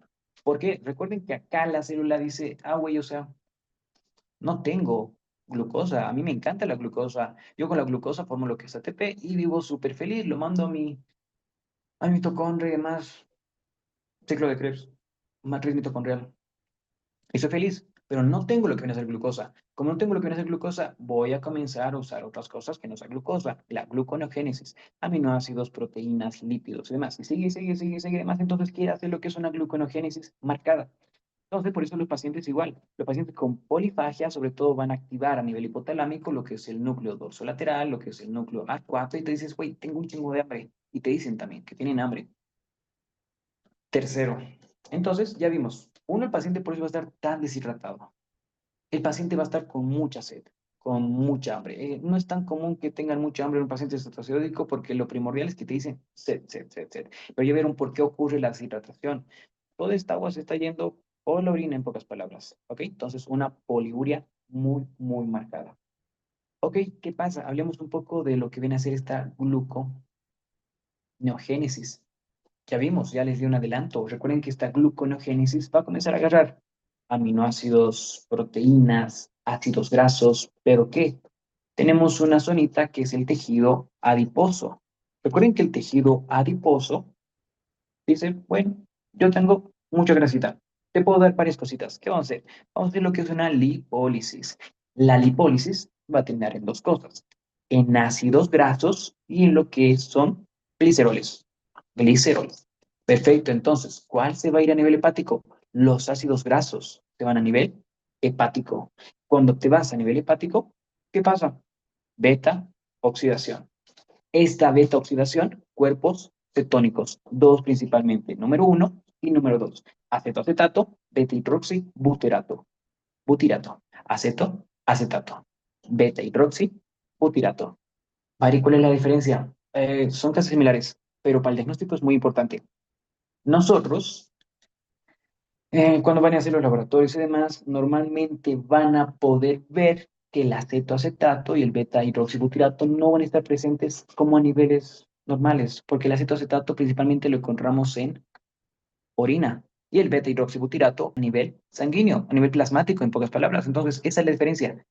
¿Qué encontramos en orina? Acetoacetato. Cuerpos cetónicos, cetonas, dos cruces, tres cruces, vamos colocando. Ok, ¿qué más? Quiero que vean que estos cuerpos cetónicos tienen la posibilidad de alterar lo que viene a ser el bicarbonato. Hablemos un poquito de lo que viene a ser esta acidosis metabólica, solo un poquito, porque lo que viene a ser gasometría y demás es todo un tema. Recuerden que nosotros tenemos lo que es esta fórmula, el ácido carbónico. De manera reversible va a tener dos caminos. Uno puede ser a nivel, puede convertirse de lo que es un hidrogenión más bicarbonato. ¿Ok? Hidrogenión bicarbonato. Perfecto. ¿Se dan cuenta que hidrogenión bicarbonato podemos hacerlo a nivel renal? Sí, o sea, podemos poder regularlo ese nivel. ¿Ok? En cambio, al otro lado, o sea, lo que viene hacia la izquierda, tenemos dióxido de carbono más agua. Entonces, ¿qué pasa con los cuerpos cetónicos? Estos cuerpos cetónicos van a alterar el bicarbonato, van a comenzar como a consumirlo, si quieren verlo de esa forma. Entonces ya no tenemos la posibilidad de regularlo a nivel renal. ¿Que se va a querer regular a nivel renal? Sí se va a querer regular a nivel renal, ¿ok? Pero no va a poder. Entonces, acá es donde entra la desviación de esta fórmula hacia el lado izquierdo, donde el agua y el dióxido de carbono. Recuerden que el agua lo vamos a poder evaporar o la respiración. Perfecto. Pero ¿qué pasa con el dióxido de carbono? Recuerden que el dióxido de carbono es un ácido volátil. Volátil está en el aire. Entonces, este ácido volátil va a querer salir por alguna zona, va a comenzar a estimular, o sea, lo que viene a ser el dióxido de carbono va a comenzar a incrementarse, aumenta sus niveles plasmáticos.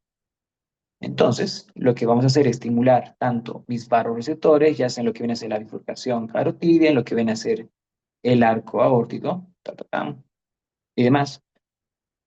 Uy, qué feo. Ven esto y me matan. No, está bien. Esta es la subclavia, la carótida común, lo que viene a ser la carótida externa, carótida interna. Perfecto. Ok, lado derecho. Porque recuerden que del otro lado sale así, directito. Ok.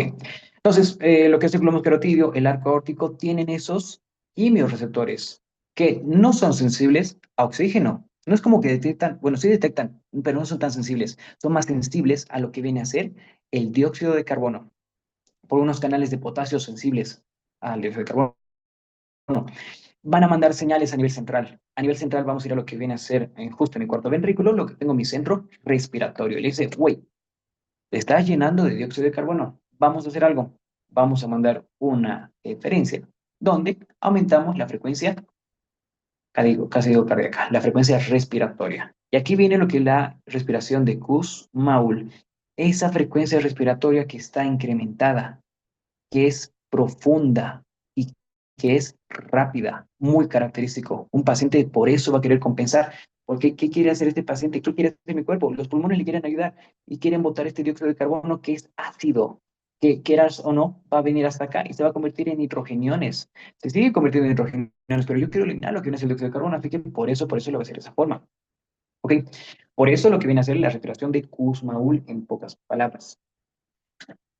Entonces ya vimos lo que viene a ser número uno, el paciente deshidratado. Número dos, el paciente con una poliuria. Número tres, el paciente con esa acidosis metabólica. Número cuatro, el paciente con estado de hiperglicemia. ¿Ok? Entonces, para no tardarnos mucho, vamos a ver lo que viene a ser la clínica. En la clínica se los dejo muy sencillo. Puede ser tanto a nivel sistema nervioso central, a urinario, puede ser a nivel, no sé, gastrointestinal, a nivel visual, a nivel, en varias formas.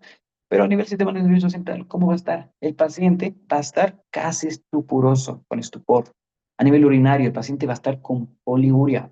Tengan cuidado mucho en estos pacientes a nivel urinario porque, aunque te hagan un chingo de, de pis, en pocas palabras, de orina, lo que sucede es de que se deshidratan demasiado. Y recuerden que cuando te deshidratas viendo la lesión renal aguda, que tiene tres etiologías, una prerrenal, una renal y una posrenal, la prerrenal por disminución de la volemia va a afectarlo. Entonces, ¿cómo tarda?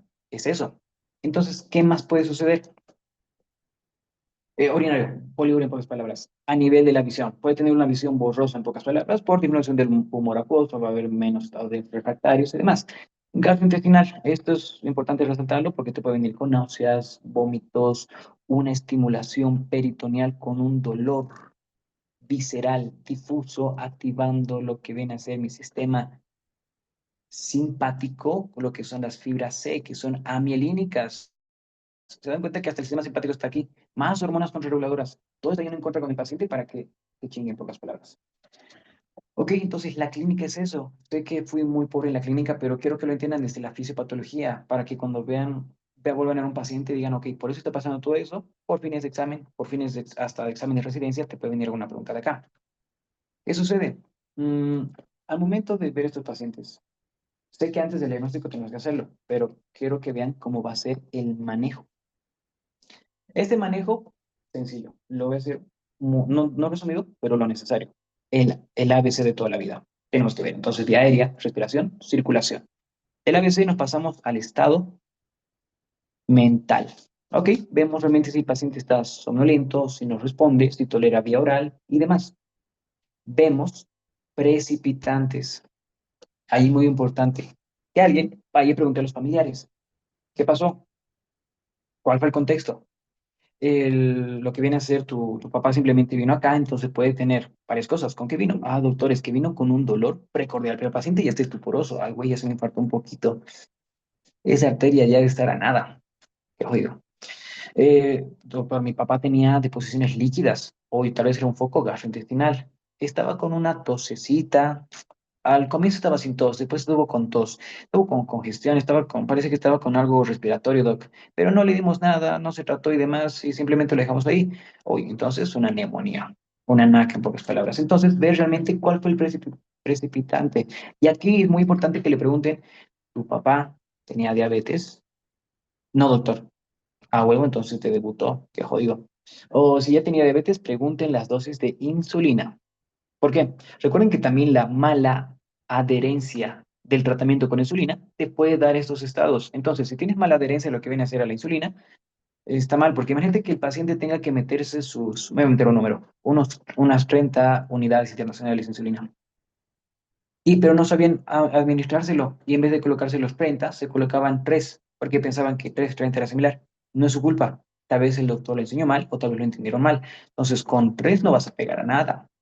Con res va a ser una mala adherencia al tratamiento y, en pocas palabras, un desencadenante, un precipitante. Hoy, agregando lo que dice la clínica, algo muy característico, por esa cetogénesis que está ocurriendo, el aliento tiene un olor afrutado, acetonas en pocas palabras, y lo que viene a ser la respiración de Kussmaul, que está muy presente, es muy presente. Todos los pacientes que vinieron con cetocidosis diabética, sí vinieron con lo que viene a ser esa parte de la respiración de Kussmaul. Perfecto, entonces ABC, lo que viene a ser el estado mental, B, los precipitantes y D, el estado de volemia. Aquí que no se retrase realmente, iniciale su solución fisiológica al 0,9% y pasarlo en lo que viene a ser una horita. Hay que hidratarlo al paciente, hay que hidratarlo al paciente, hay que hidratarlo. Imagínense que estito, simplemente lo que viene a ser los líquidos, te baja entre 35 hasta 70 miligramos de ese litro. Más me voy al 35 que te baja poco a poco, poco a poco. ¿Ok? Ahí te lo vamos a ver. Perfecto. Revise el chat. ¿No hay alguna pregunta? No. Ok, entonces, ya tenemos esto. Ya tenemos lo que viene a ser el paciente. Ya estamos sospechando más o menos a qué nos estamos metiendo. Y vamos a tener que hacer un diagnóstico. Antes de irnos realmente a los criterios diagnósticos, Quiero que entiendan esto. ¿Qué vamos a hacer? El diagnóstico simplemente no va a ser de ver la glucosa, ver el AGA y demás. Vamos a tener que parecer cositas.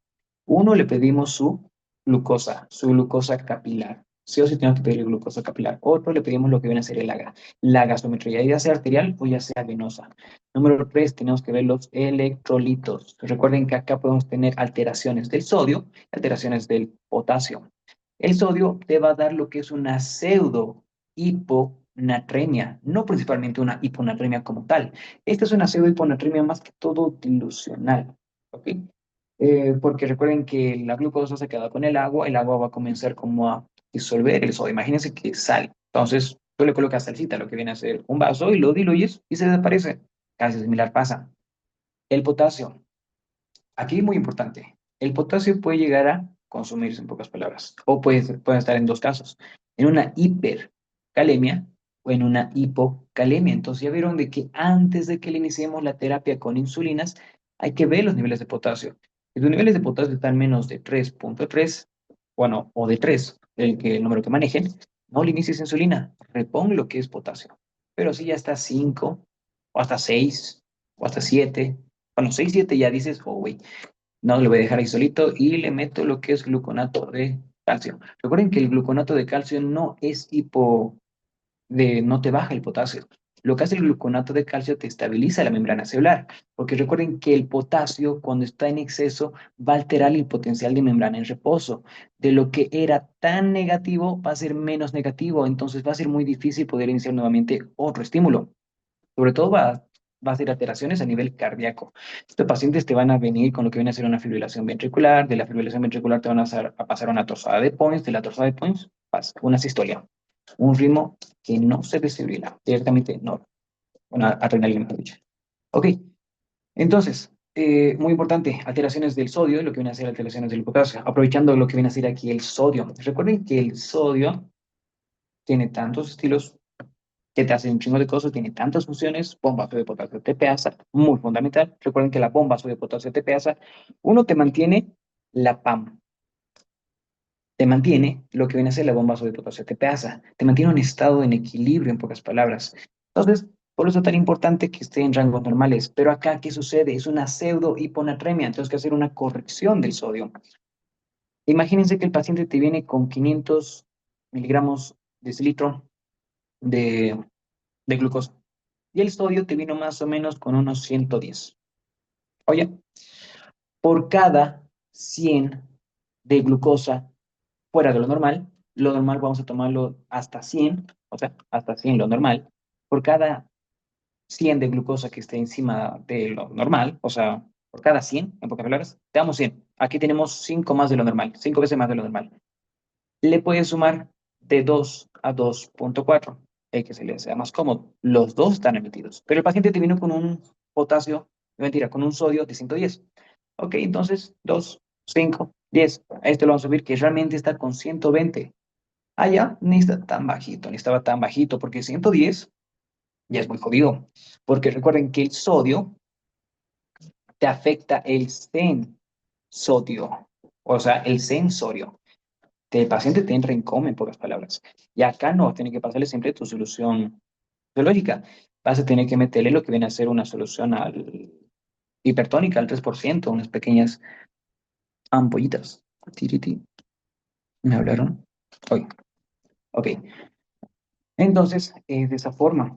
En pocas palabras, esto es una pseudohiponatremia, entonces puede ir subiendo. Imagínense que esté 600, entonces puedo tener hasta 122. Y si realmente el otro 4, posiblemente hasta el sodio esté normal, en pocas palabras.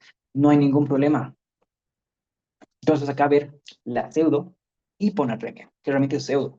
Entonces, si el paciente te vino con 500 de glucosa, está 5 más de lo normal, ¿ok? Y esto lo puedes multiplicar por 2 o por 2,4, el que quieras como tal, no hay diferencia.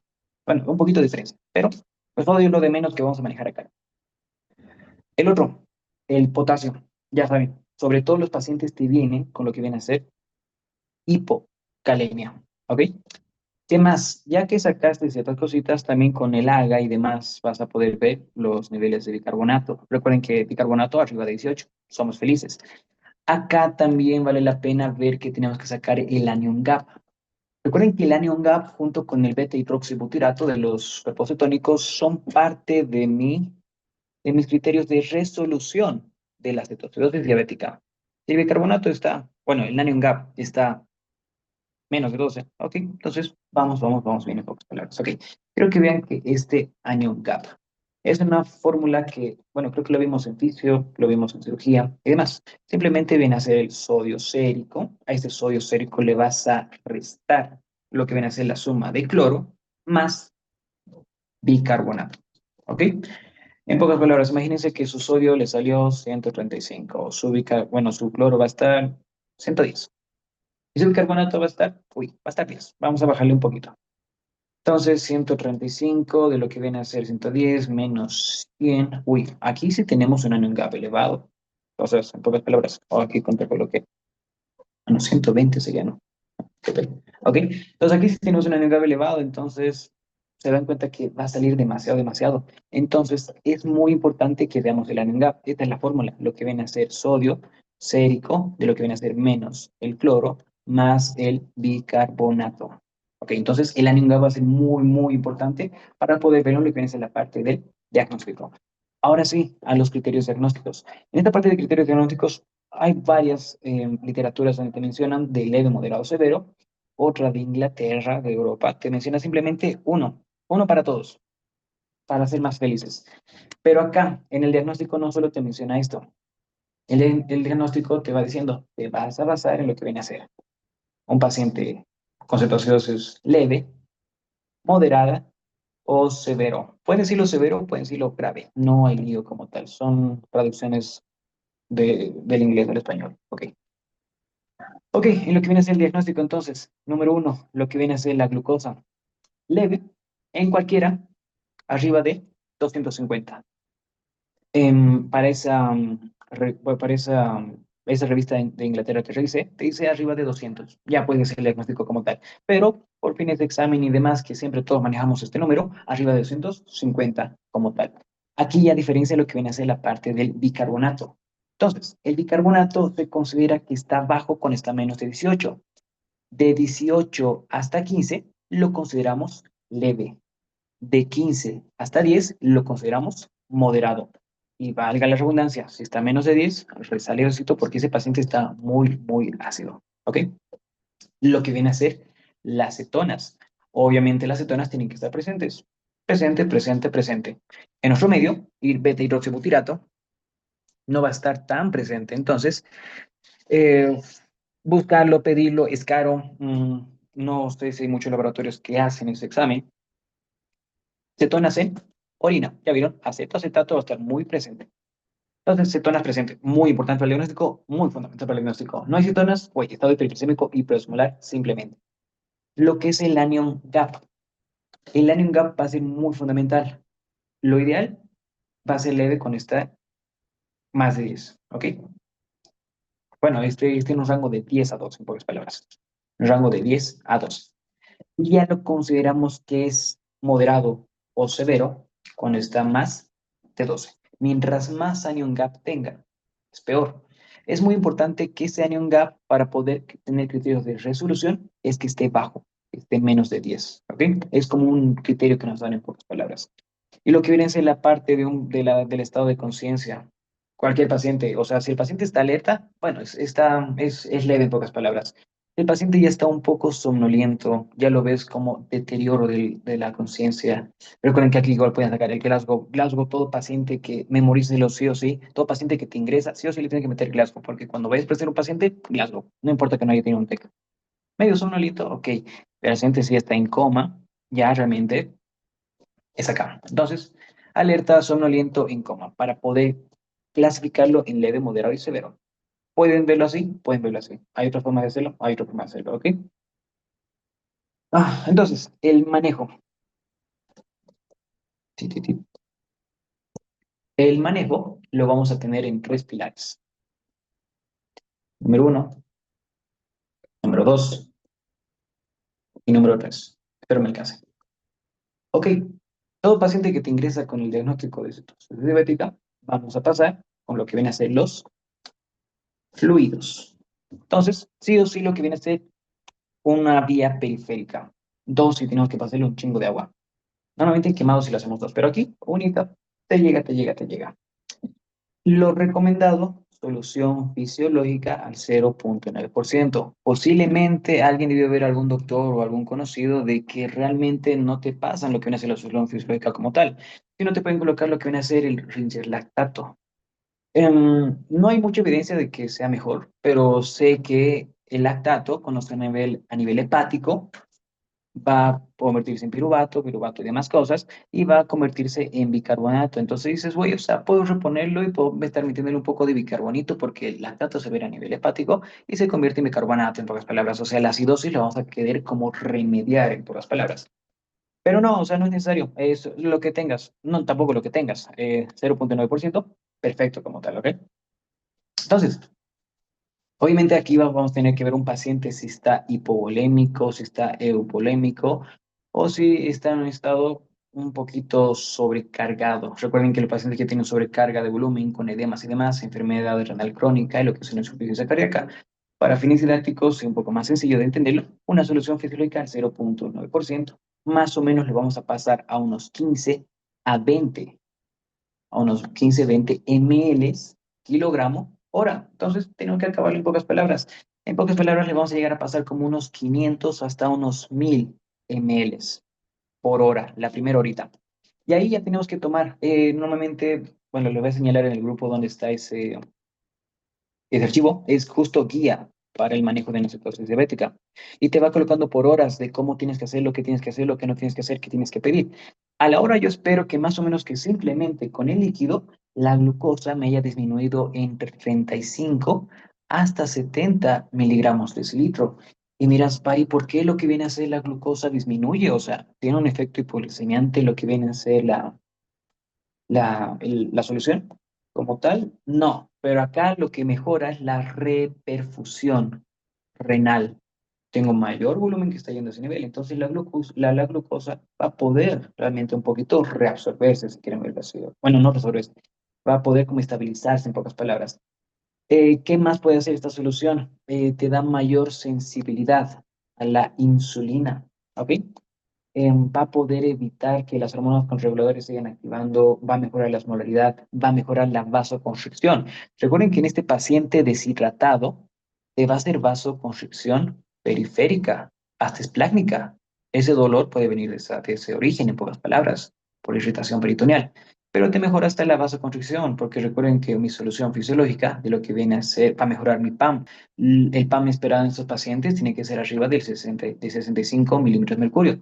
Y simplemente no quiero que vean que la PAM es algo, simplemente presión arterial media. No, es mi presión de perfusión. Es la presión con la que voy a poder nutrir a mis queridas células, en pocas palabras. Entonces, por eso los líquidos son tan buenos, tan buenos, tan buenos, poder verlo en esa forma. ¿Ok? Ya vieron, entonces, en esta parte igual tiene que ser el sodio corregido.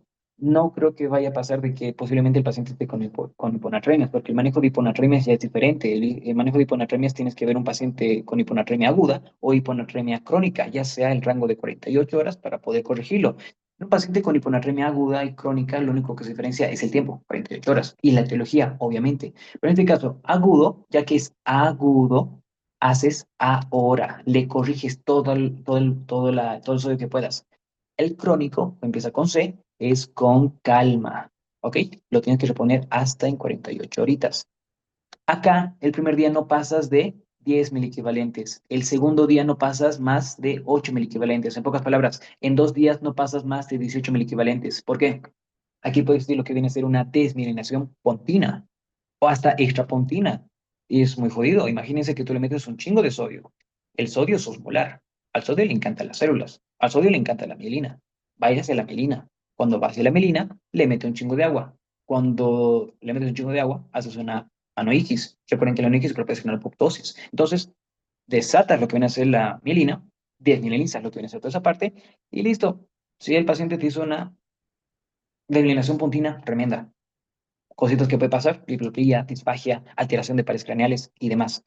Pero en este caso no creo que vaya a suceder como tal, porque normalmente no te vienen con hiponatremia, ¿ok? Acá es importante poder dividir estos pacientes en tres grupos. Ya les mencioné. Un paciente que tenga los niveles de sodio en esto. Y si el paciente tiene menos de 135, con el sodio corregido, obviamente, tú le puedes pasar con toda tranquilidad una solución fisiológica al 0,9%. Le va a estar pasando 250 hasta 500 ml hora. Perfecto. Si el paciente tiene lo que es un sodio, o sea, aquí estamos en una hiponatremia, ya sea leve, moderada o severa. Severa ya es otro manejo. Pero acá, si es más de 135 o hasta el paciente está normalazo, ¿m? Bájale lo que viene haciendo, no vas a colocar tanto una isotónica, una hipo, la mitadcita, 0,45 como tal. Vas a ver que mientras vayamos progresando del manejo, le puedes dar colocar esta parte. Entonces, si está menos, bueno, más de 135 o normal, déjale lo que viene a ser la solución al 0,45. Si no hay lo que viene a ser una solución que se le a 0,45, sé que hay unos pequeños laggers que se hacen ahí. Y lo que es la solución, le dejas 500 y le vas pasando lo que son como 10 ampollitas de agua destilada y es como que lo estás volviendo más bajito. ¿Ok? Bueno, eso es en lo que hacen nuestras jefas, las enfermeras. Pero 250 y hasta 500. ¿Qué quiero que saquen de esto entonces? Líquidos, un pilar fundamental para el manejo de cetosis diabética. Ya vieron que simplemente no solo te va a hidratar al paciente, sino lo que va a hacer es, en pocas palabras, mejorarte la perfusión, mejorar la presión de perfusión en tus pacientes, en pocas palabras. Ok, eso viene a ser respecto a los líquidos.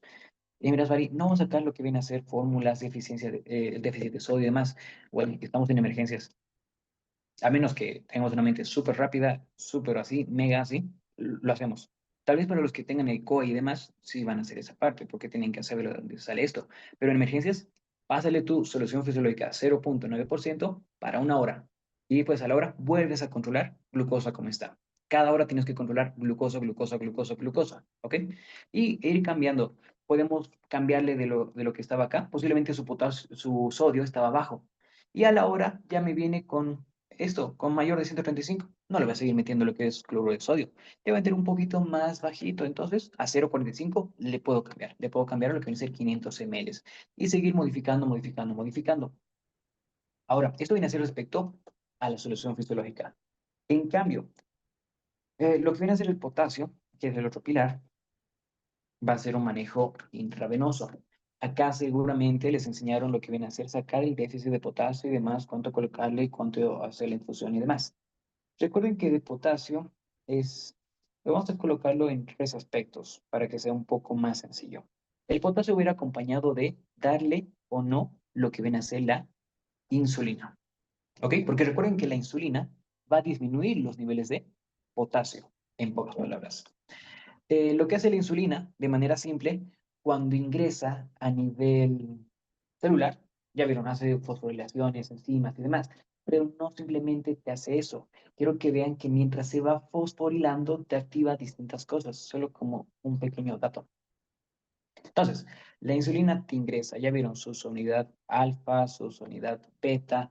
Al momento que la insulina ingresa, te activa el pi, el pi3K, el fosfatidil, inositol triquinasa, sí, ese es. Entonces, este fosfatidil inositol 3 quinasa te va a activar lo que viene es el inositol trifosfato. Ese inositol trifosfato va a poder activar ciertas cositas para que la bomba sodio-potasio se active. Entonces, en pocas palabras, la insulina te activa la bomba sodio-potasio ATPasa. Recuerden que la bomba sodio-potasio ATPasa, siendo un tipo de transporte primario activo, utilizando ATP, hace dos cosas. Te saca sodio y te mete potasio. Tres moléculas de sodio y dos moléculas de potasio. ¿Qué queremos hacer? Meter el potasio. Si mi paciente tiene un potasio que está bajo, por eso la insulina baja el potasio. Entonces, por eso vemos que cuando queremos aplicar la insulina, tenemos que ver los niveles de potasio. No tiene niveles de potasio, no le inicies insulina, lo puedes chingar al paciente, ¿ok? Entonces, vamos a empezar con este ejemplo. Imagínense que los niveles de potasio del paciente están menos de 3,3. Actualmente los niveles de potasio te dicen que son de 3,3 hasta 5. Podemos usarlo un poco más sencillito, de 3,5 hasta 5,5. Depende del doctor con el que te manejes. Pero actualmente las guías te dicen que viene a ser esto. Entonces una hipocalemia va a ser menos de 3,3 y lo que viene a ser una hipercalemia viene a ser mayor de 5. Entonces, cuando tu paciente tiene un potasio de 3,3 miliequivalentes litro, no inicies lo que viene a ser potasio. ¿Qué vas a hacer? A la solución que le estás dando, lo colocas en tus órdenes médicas. Posiblemente estás con 500 ml, ya tienes los potasios. A estos 500 ml le pides que le saquen como unos 20 ml, porque le vas a meter dos ampollitas, ¿ok? Le puedes meter las ampollitas, le puedes meter hasta 20 equivalentes, hasta 40. Empecemos con algo poquito, poquito, unos 20 equivalentes. Le puedes meter una o dos ampollas a lo que viene a ser tu solución actual, ¿ok? Entonces colocas aplicar dos ampollas del cloruro de potasio a la solución actual. Simplemente. Entonces, ya lo tienes ahí para poder manejarlo. Sé que hay que sacar déficit y demás, pero estamos en emergencias. Hay que actuar esto o este paciente nos va a chingar en pocas palabras, ¿ok? Y esto lo van a dar por hora. O sea, lo que viene a ser el manejo de 20 a 40 milicavalentes es por hora. Ok, es en un caso de que el paciente tenga un potasio bajo. Entonces, el paciente tiene un potasio bajo en pocas palabras. ¿Qué más? Ok, posiblemente tu paciente tenga un potasio de 3.3 y está hasta 5.3. Ah, bueno, está bien. Entonces, acá ya no le vas a darle dos ampollitas, solamente lo que viene a ser una ampolla, porque sabes que la insulina con este potasio lo va a disminuir. Entonces, de 5.3 va a ir bajando, bajando, bajando, bajando y le causamos una hipocalemia iatrogénica. Entonces, aquí simplemente una ampolla. Paciente con menos de 0.3, métele dos ampollitas. Paciente con de 3.3, o sea, estas rangos normales, métele lo que viene a ser una simple ampollita, en pocas palabras. ¿Ok? Eso en la solución actual, en tus 500 ml que le estás infundiendo, en pocas palabras. Ahora, tu paciente tiene lo que viene a ser más de 5.3, sin exagerar, tampoco que esté con 6, porque, uy, medidas anti-hipocalemia, de hipocalemia, ya es un poco distinto y hay que ver de dónde viene esa hipercalemia. Si está mayor a 5.3, ok, métele insulina sin remordimiento, métele, métele, métele, métele. Ok, ya vimos acá entonces, ahorita vamos a ver cómo le metemos o cómo le pasamos lo que viene a ser la insulina. Ya vimos, al paciente ya le iniciamos su solución fisiológica al 0.9% para vía. Eso va a ser para una hora, 0.9%, estos 1000 ml van a ser esa parte.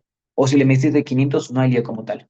Dos, a la solución actual le vamos a colocar, dependiendo de los niveles de potasio, una ampolla o dos ampollas del cloruro de potasio. Perfecto, vamos a ver esa parte. Y vamos controlando, ahorita vamos a ver lo que viene a ser la insulina. Pero quiero que vean que después de pasar todo esto, ya vamos a controlar lo que viene a ser la primera hora. Esto es desde la hora cero. Vamos a controlar toda esa parte. Toda esa hora que tenemos, hay que buscar desencadenantes, porque si es foco infeccioso, vamos a tener que iniciarle antibióticos, dependiendo que sea. Ok, a la hora entonces le van a controlar lo que viene a ser la glucosa. ¿Qué es lo que esperamos que esté a la hora? Que sí haya bajado de manera significativa. Imagínense que eso va a ir acompañado de la insulina, pero que de 500 te baje a 450. Ay, no, güey, o sea, estoy haciendo algo mal. Me falta insulina. Tengo que meter la dosis de insulina. Normalmente es de 0,1 y si vemos que solo bajó 50 y ni siquiera con la solución fisiológica bajó 35 a 70, ni modo, voy a tener que hacer la dosis de 0.14. A veces hasta lo aumentan una unidad. Ahorita le explico.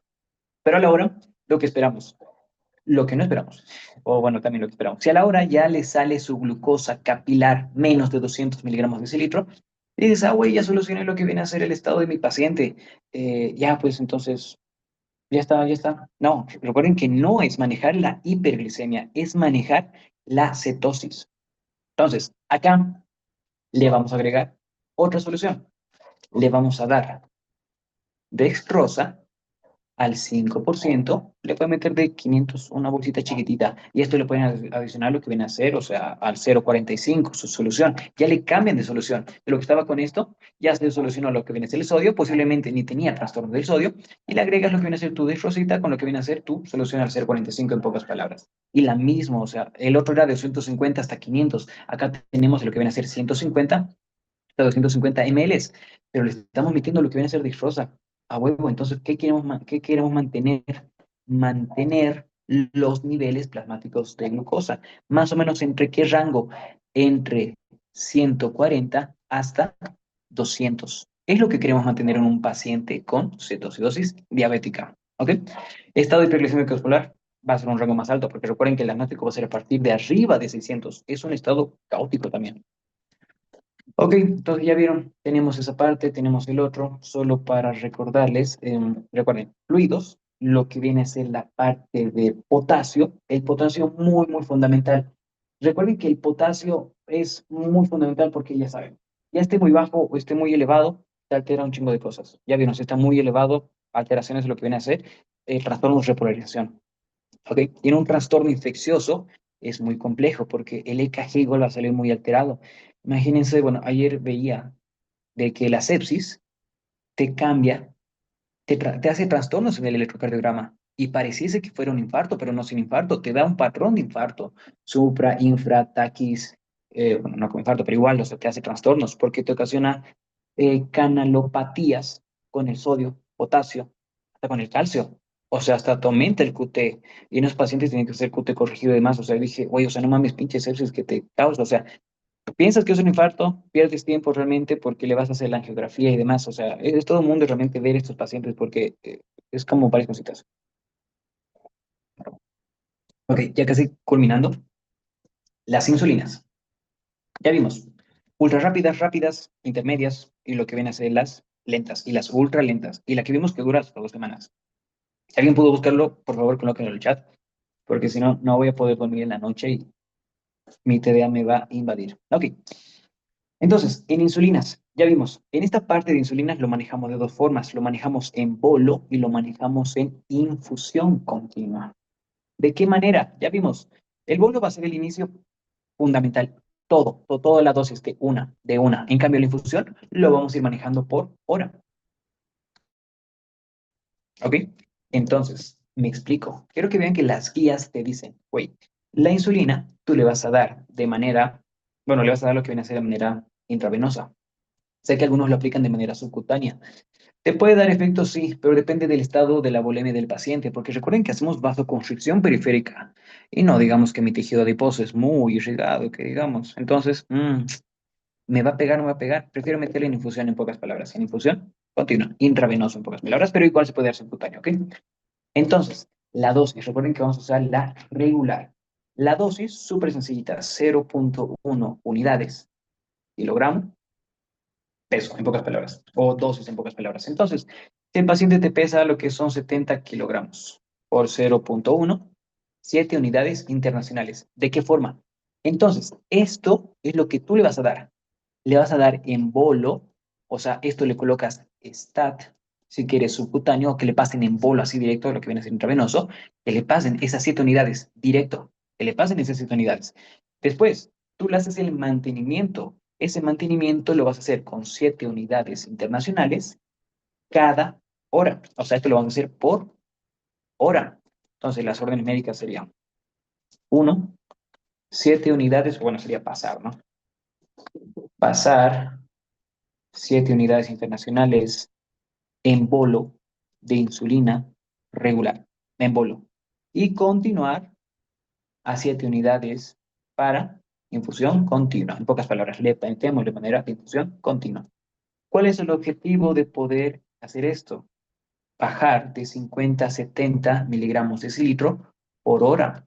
Entonces, nunca se olviden, paciente que vayan a tratar con cetosis diabética, esto no solo lo puede tratar el médico internista y demás, porque recuerden que los médicos de emergencias, médicos generales y demás, van a ser los que van a estar en primera línea. Entonces, líquidos, potasio, insulina, muy importantes para el pilar. Es controlar cada hora la glucosa, en pocas palabras. Bajar, bajar, bajar, bajar, bajar. ¿Ok?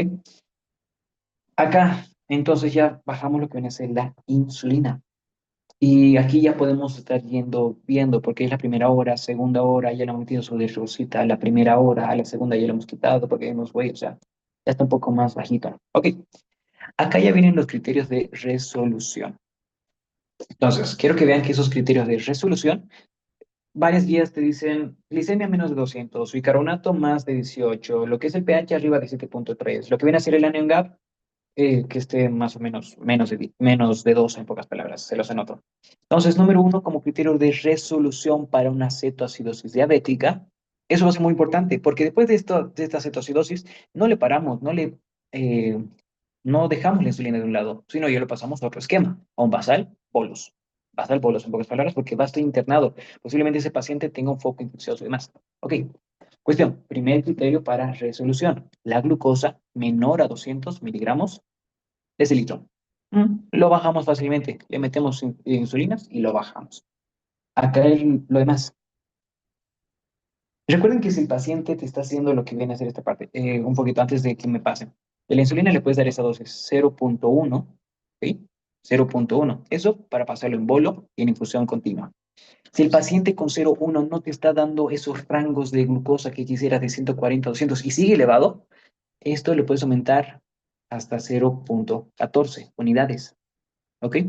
Si el paciente está haciendo mucha hipoglicemia, demasiado, está menos de 140 y no le tienes que parar la insulina, esto le das la mitad, 0.0, puede ser de 0.03 hasta 0.05.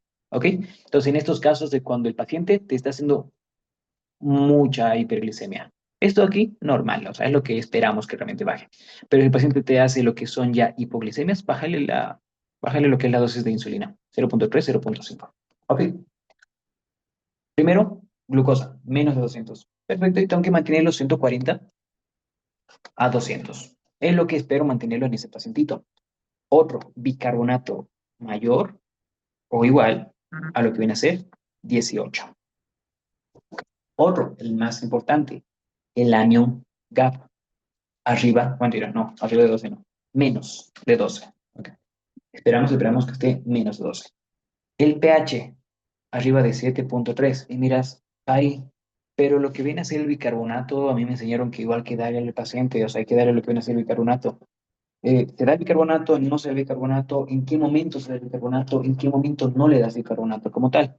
Verán que la evidencia lo que nos dice es de que dependiendo, o sea, si su pH está ácido, está menos de 7.3, porque recuerden que lo que manejamos 7.35 a 7.45, perfecto. Menos 7.3 no es necesario que le des, se va a compensar el paciente, estás respirando, así que se va a compensar.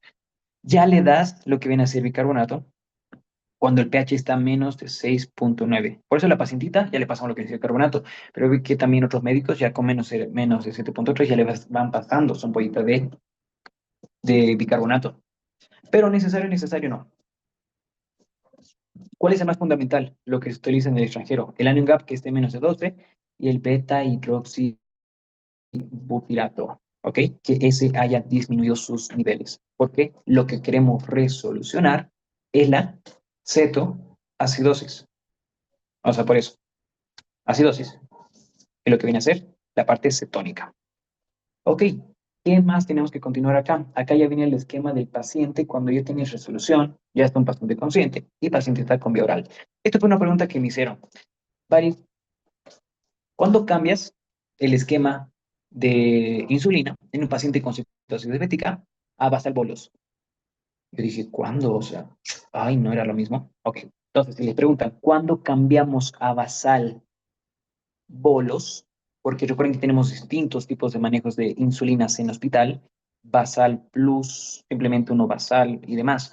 Este basal bolo es el que utilizamos para cetoacidosis diabética para continuar con lo que viene a ser el tratamiento.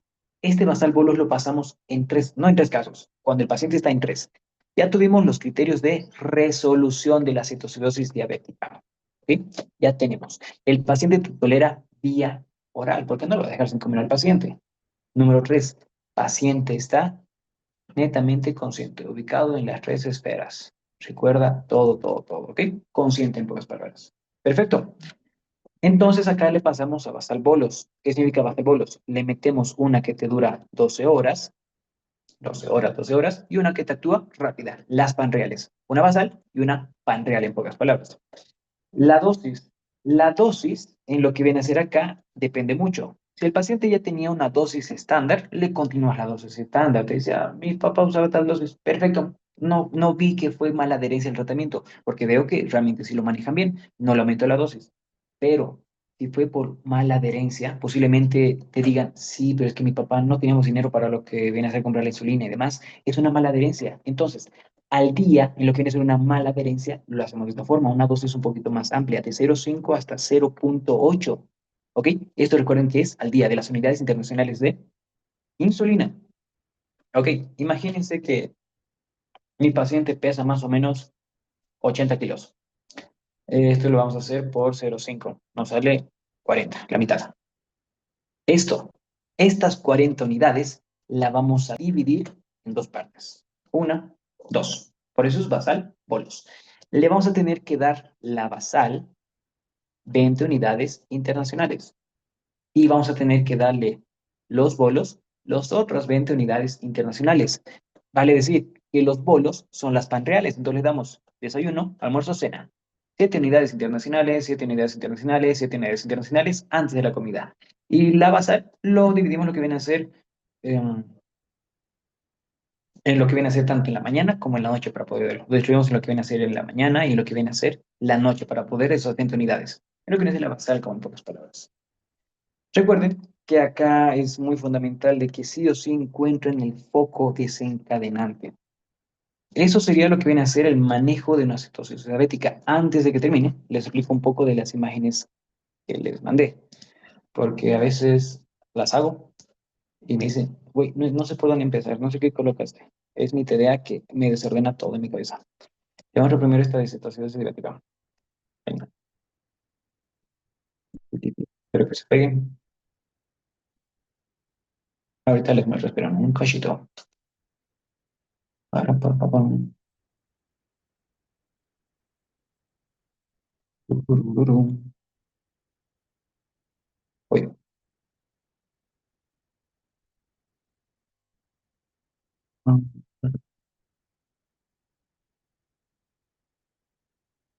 aquí está. Mm, Creo que no me agarro. Bueno, dejen un cachito y les muestro la imagen. Otra vez.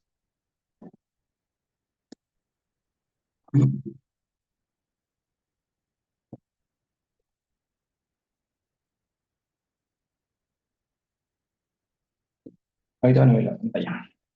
Solo les voy a robar 2 minutitos más.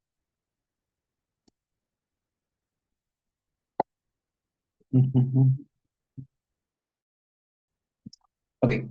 Aquí lo que tiene la imagen, más que todo lo coloqué lo más importante, paciente con hiperglicemia, acidosis metabólica y cetosis. Viendo lo que viene a hacer esta parte, recuerden que la cetosis diabética es una emergencia endocrinológica y les coloqué las hormonas contrarreguladoras. ¿Qué tenemos que ver? Los desencadenantes y ver si hay mala adherencia para modificar posteriormente lo que viene a ser esta parte. La fisiopatología, todo lo que los dije, pero de manera resumida, hasta los canales SGLT tipo 2. El manejo, líquidos, potasio e insulina, resumido así nomás. Y los criterios diagnósticos, ya sea de una cetoacidosis o un estado hiperglicémico hipermolar. Acá miran, pero Bari no es de 250, pueden cambiar los 150. Esto me lo basé en lo que viene a ser ese journal de lo que viene a ser Inglaterra, que lo decía 200, simplemente 200, pero como tal. Y acá lo que viene a ser los hallazgos, tanto en la cetoacidosis con el estado hiperglicémico hiposmolar. ¿Qué pasa con la insulina ausente? Recuerden que la cetoacidosis no es netamente de un paciente diabético tipo 1, también puede existir en un paciente diabético tipo 2. A veces coexisten ambos, cetoacidosis y estado hiperglicémico hiposmolar. Una glucosa arriba de 600, pero tiene cuerpos cetónicos. Oye, ¿qué está pasando? Este paciente se va a chingar. Y el otro, este no, ese es hipertensión.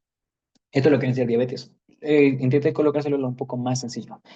Lo mismo, aquí coloqué lo que vienen a ser los tipos, tipo 1, idiopática, autoinmune, lo que le explicaba que en la idiopática es una insulinopenia sin anticuerpos, destrucción de lo que vienen a ser las beta y demás, diabetes tipo 2, resistencia a la insulina, diabetes tipo MODI, mutaciones en las células beta. Ya vieron que las mutaciones pueden ser por varias causas, factores de transcripción hepáticos y demás, alteraciones enzimáticas como la glucokinasa y demás, diabetes gestacional, acá, de origen pancreático inducido por fármacos.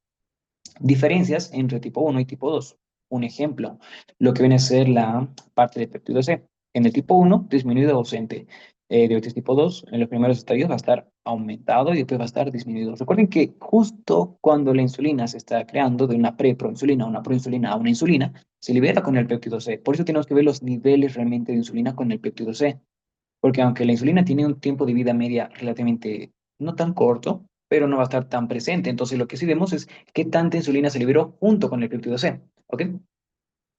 Diagnóstico. Lo mismo. Bueno, esta parte es muy fundamental. Esto sí o sí de memoria para cualquier tipo de pase de medicina interna, para la consulta normal, porque imagínense que te venga un paciente que tiene prediabetes. O sea, es un poco jodido.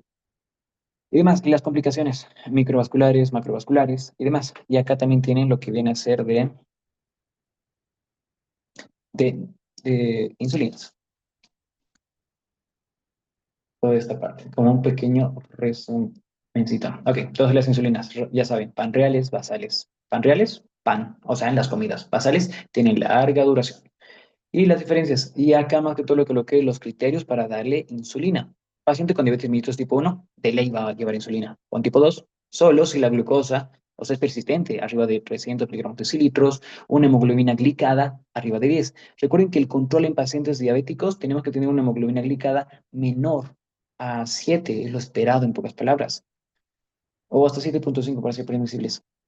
Sintomatología catabólica, esto es muy importante, sobre todo pérdida de peso y la falla de los antidiabéticos orales. Ya habrá estado con la metformina y demás, o sea, sí, falló demasiado aquí todo lo que hace la insulina y demás. Bueno, y todos estos posts haciendo promoción a mi página de Instagram me van a estar, bueno, yo creo que les voy a mandar al grupo lo que viene a ser mi perfil para que puedan verlo. Son como pequeños resúmenes que voy haciendo cada día. Ti, ti, ti. Eso sería todo, chicos. Cualquier duda, cualquier pregunta, se las respondo.